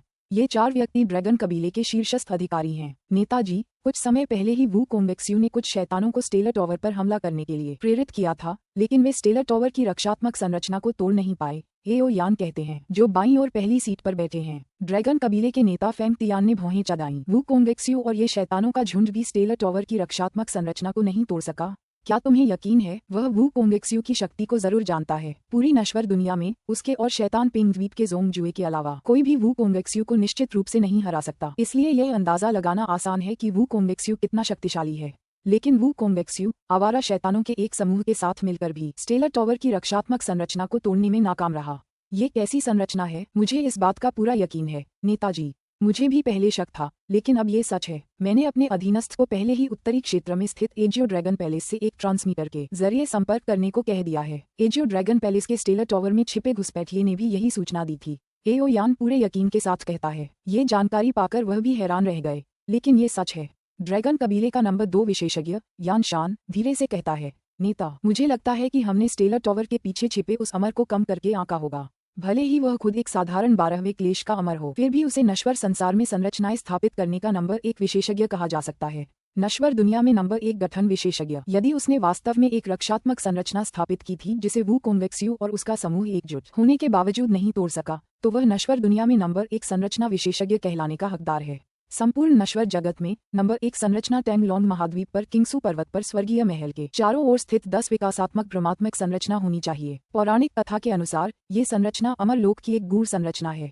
मेरे और जोंग जुए के अलावा इस संसार में कोई भी इस संरचना को बलपूर्वक भेद कर नष्ट नहीं कर सकता। फोंग तियान उदासीनता से कहता है। उसकी आवाज में स्वाभाविक रूप से प्रभुता का भाव है। उनका इतना सकारात्मक कहना कि उनके और जोंग ज्यू के अलावा कोई भी सफल नहीं हो सकता, उनके आत्मविश्वास को दर्शाता है। उनमें आत्मविश्वासी होने की शक्ति भी है। 12वें क्लेश का महादेवीय पशु निश्चित रूप से वू कोंगवेक्स्यू और रेवरेंड मिंग लियांग जैसे लोगों के बराबर नहीं है। 10 विकासात्मक भ्रमात्मक संरचना एक भ्रमात्मक संरचना है, जबकि तारकीय मीनार की संरचना पूर्ण रक्षा प्रकार की है। चूंकि वू कोंगवेक्स्यू और अन्य दुष्ट शैतानों का संयुक्त प्रयास भी इसे नहीं तोड़ सका, इसलिए अगर मैं भी कार्रवाई में लग जाऊं तो मुझे डर है कि मेरे पास भी इसे भेदने का ज्यादा मौका नहीं होगा। फेंग तियान ने भौहें चढ़ाते हुए कहा। वह शक्तिशाली है और अपने आप पर विश्वास रखता है, लेकिन अहंकार की हद तक नहीं।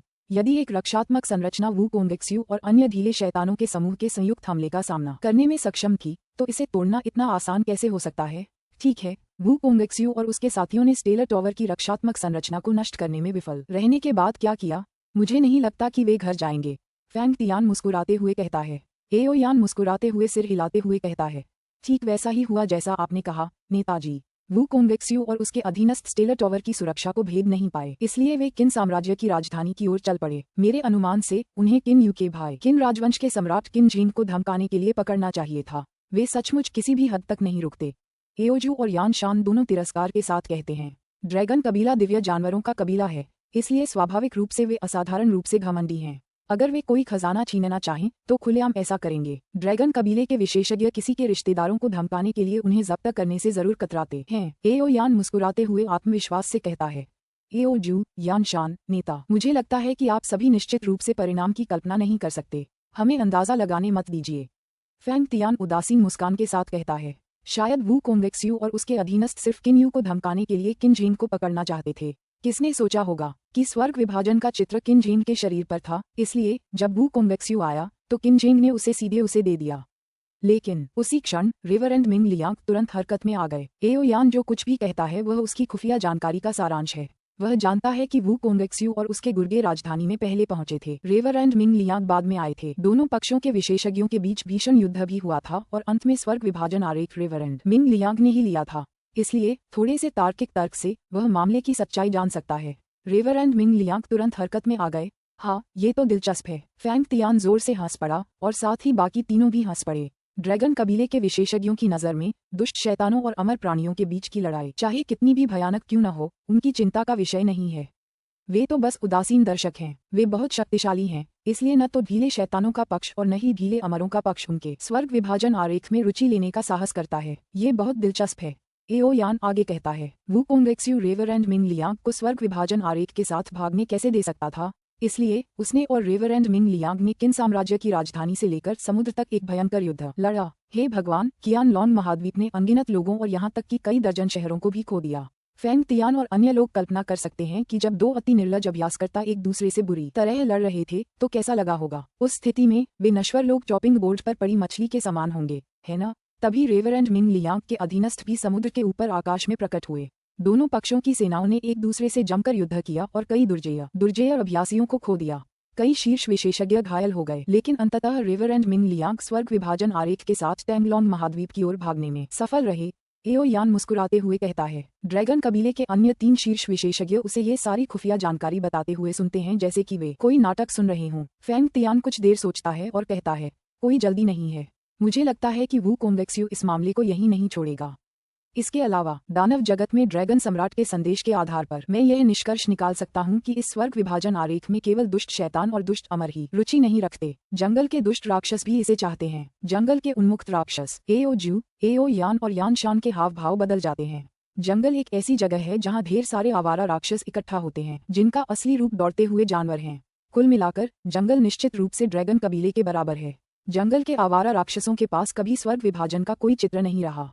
उन्हें भी दानव जगत से कोई आदेश मिला होगा, वे जरूर जाकर चित्रों के लिए लड़ेंगे, लेकिन अब जबकि वे अभी तक कार्रवाई में नहीं आए हैं, मुझे लगता है टैंगलोंग महाद्वीप पर एक बेहद दिलचस्प नाटक होने वाला है। फैंग तियान के मुंह के कोनों पर एक हल्की मुस्कान उभर आती है।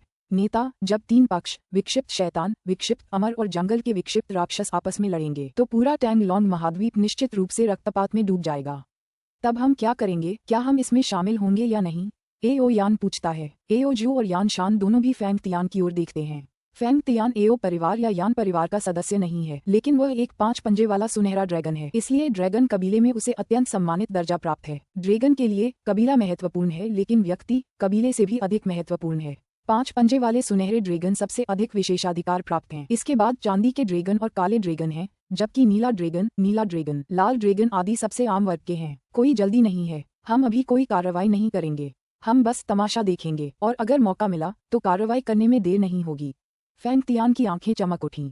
तीनों बुजुर्ग मुस्कुराए। वे तमाशबीन बने रहेंगे। अगर मौका मिला तो वे कार्रवाई करेंगे, लेकिन अगर नहीं मिला तो वे बस दूसरों को आपस में लड़ते हुए देखेंगे। टैंगलांग महाद्वीप हिलने लगा है। कई दिन पहले किंगसू मंदिर ने सैकड़ों सबसे कुलीन शियुक्सियन स्कूलों को इकट्ठा किया और किंगसू मंदिर में एक बड़ी बैठक आयोजित की। बैठक के तुरंत बाद इन सभी स्कूलों ने अपने वरिष्ठ सदस्यों को किंग्सू मंदिर में रहने की अनुमति दे दी। इसलिए किंग्सू मंदिर में भटके हुए अमर लोगों की संख्या भयानक गति से बढ़ रही है। केवल 3 दिनों में ही 5000 से अधिक अमर प्राणी किंग्सू मंदिर में एकत्रित हो चुके हैं और वे टैंगलांग महाद्वीप के कई सौ सबसे कुलीन जियूक्सियन स्कूलों के वरिष्ठ सदस्यों का एक हिस्सा मात्र हैं। अराजक सूक्ष्म सागर में शैतान पेंग द्वीप में ही छठे क्लेश काल से लेकर अब तक 3000 साधक रह चुके हैं। यहाँ शियुक्सियन संप्रदायों के साधकों की कुल संख्या निश्चित रूप से 10,000 तक हो सकती है। शायद अगले आधे महीने में किंग्सू मंदिर में एकत्रित साधकों की संख्या 10,000 को पार कर जाएगी। तुलना में यन्यू पैलेस में सैकड़ों सबसे कुलीन जियूमो स्कूल भी एकत्रित हुए। एक भव्य बैठक के बाद एक दुष्ट शैतान यन्यू पैलेस में आकर रहने लगे, जिससे यन्यू पैलेस में दुष्ट शैतानों की संख्या भी तेजी से बढ़ने लगी। पूरा टैंगलोंग महाद्वीप अब अभूतपूर्व रूप से भयानक दबाव में फंसा हुआ प्रतीत होता है। शैतानी मार्ग और अमर मार्ग अंततः समाप्त हो गए हैं। क्विंग्सू पर्वत पर स्वर्गीय महल में ज्यादा अनाड़ी अमर लोग नहीं हैं, लेकिन वे सभी कम से कम छठे क्लेश से गुजर चुके हैं। छठे क्लेश से गुजरने वाले सभी लोग अब किंग्सू मंदिर के दूसरे स्थानों पर रह रहे हैं। यहाँ तक कि किंग्सू मंदिर के कुछ वरिष्ठ सदस्य जो मूल रूप से स्वर्गीय महल में रहते थे, उन्हें भी वहां से जाना पड़ा है। स्वर्गीय महल के मुख्य हॉल में 10वें क्लेश से लेकर 9वें क्लेश तक के कई दर्जन से ज्यादा अमर प्राणी जी भरकर मौज मस्ती कर रहे हैं। मुख्य हॉल के बाहर छठे क्लेश से लेकर 9वें क्लेश तक के 1000 से ज्यादा अमर प्राणी भी मौज मस्ती कर रहे हैं। देवियों और सज्जनों, इस बार मैं लायांग स्कूल के साथी ताओवादी जू युयांग, जियांग स्कूल के रेवरेंड ची यांग, मेरे कनिष्ठ भाई मिंग शान और साथी ताओवादी लैनबिंग 10 से ज्यादा अन्य ताओवादियों के साथ कियानलोंग महाद्वीप की ओर रवाना हुए। अंततः हमारी यात्रा सफल रही और हम ये स्वर्ग विभाजन आरेख प्राप्त करने में सफल रहे। मुख्य आसन पर बैठे रेवरेंड मिंग लियांग ऊंची और स्पष्ट आवाज में कहते हैं, जो स्वर्गीय महल में गूंजती है। अन्य 1000 से अधिक अमर प्राणी ध्यानपूर्वक सुन रहे हैं। अमर लोक के अमर सम्राट ने हमें किसी भी कीमत पर स्वर्ग विभाजक आरेख प्राप्त करने का आदेश दिया था और अब हमने आखिरकार उनमें से एक प्राप्त कर लिया है। आइए इस उपलब्धि के लिए एक टोस्ट पिएं। रेवरेंड मिंग लियांग अपना प्याला उठाते हैं। तुरंत ही अन्य सभी अमर प्राणी अपने अपने प्याले ऊपर उठा लेते हैं। कुछ समय तक तो बधाइयों का सिलसिला अनवरत चलता रहेगा। रेवरेंड मिंग लियांग की अभिव्यक्ति तब गंभीर हो जाती है। हालांकि शैतानी रास्ते वाले लोग इस मामले को यहीं नहीं छोड़ेंगे। अब से हमें इस स्वर्ग विभाजन आरेख की अच्छी तरह से रक्षा करनी होगी। जब अमर दुनिया के संदेशवाहक अवतरित होंगे तो इसमें योगदान देने वाले सभी लोगों को पुरस्कृत किया जाएगा और अमर दुनिया में हमारे टैंगलोंग महाद्वीप के शियुक्सियन स्कूलों के वरिष्ठों को भी हमारी बदौलत लाभ होगा। रेवरेंड मिंग लियांग ने फिर से उदासीन मुस्कान के साथ अपनी बात जारी रखी, लेकिन आप सभी को ज्यादा चिंता करने की जरूरत नहीं है। अगर शैतानी मार्ग का वू कॉन्वेक्स्यू भी यहाँ आ जाए तो भी वह मेरे स्वर्गीय महल के चारों ओर 10 विकासात्मक मायावी संरचना को नहीं तोड़ पाएगा। इसलिए आपका काम बिल्कुल भी मुश्किल नहीं है।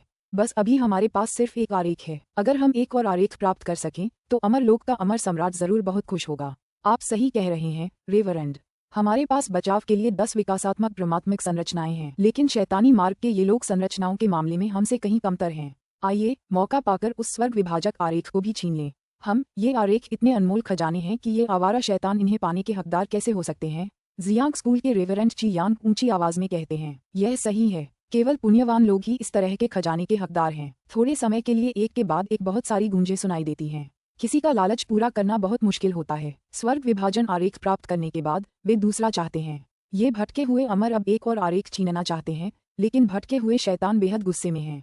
जो आरेख उनके हाथ लगने वाला था उसे रेवरेंड मिंग लियांग ने छीन लिया था, इसलिए स्वाभाविक रूप से वू कॉन्वेक्स्यू और उनके अधीनस्थ क्रोधित हो गए हैं। वे भटके हुए अमर के हाथों से यह आरेख भी छीनना चाहते हैं। केवल इस समय प्रत्येक पक्ष के मुख्यालय में बड़ी संख्या में विशेषज्ञ ढीले चिकित्सक इकट्ठा हो रहे हैं, इसलिए एक बार जब वे एक दूसरे से लड़ना शुरू कर देंगे तो शायद पूरे टैंगलोंग महाद्वीप पर खून की नदियां बहेंगी। किन यू और उसके शपथबद्ध भाइयों को अराजक सूक्ष्म महासागर से स्वर्ण वृक्ष द्वीप तक पहुंचने में कुछ समय लगता है। वे इस समय गोल्डन ट्री द्वीप पर प्राचीन टेलीपोर्ट संरचना के अंदर हैं। अपनी आंतरिक ऊर्जा को इस संरचना में प्रवाहित करने के कुछ ही देर बाद पूरी संरचना चमकने लगती है, साथ ही उसके आसपास का स्थान भी हिलने लगता है।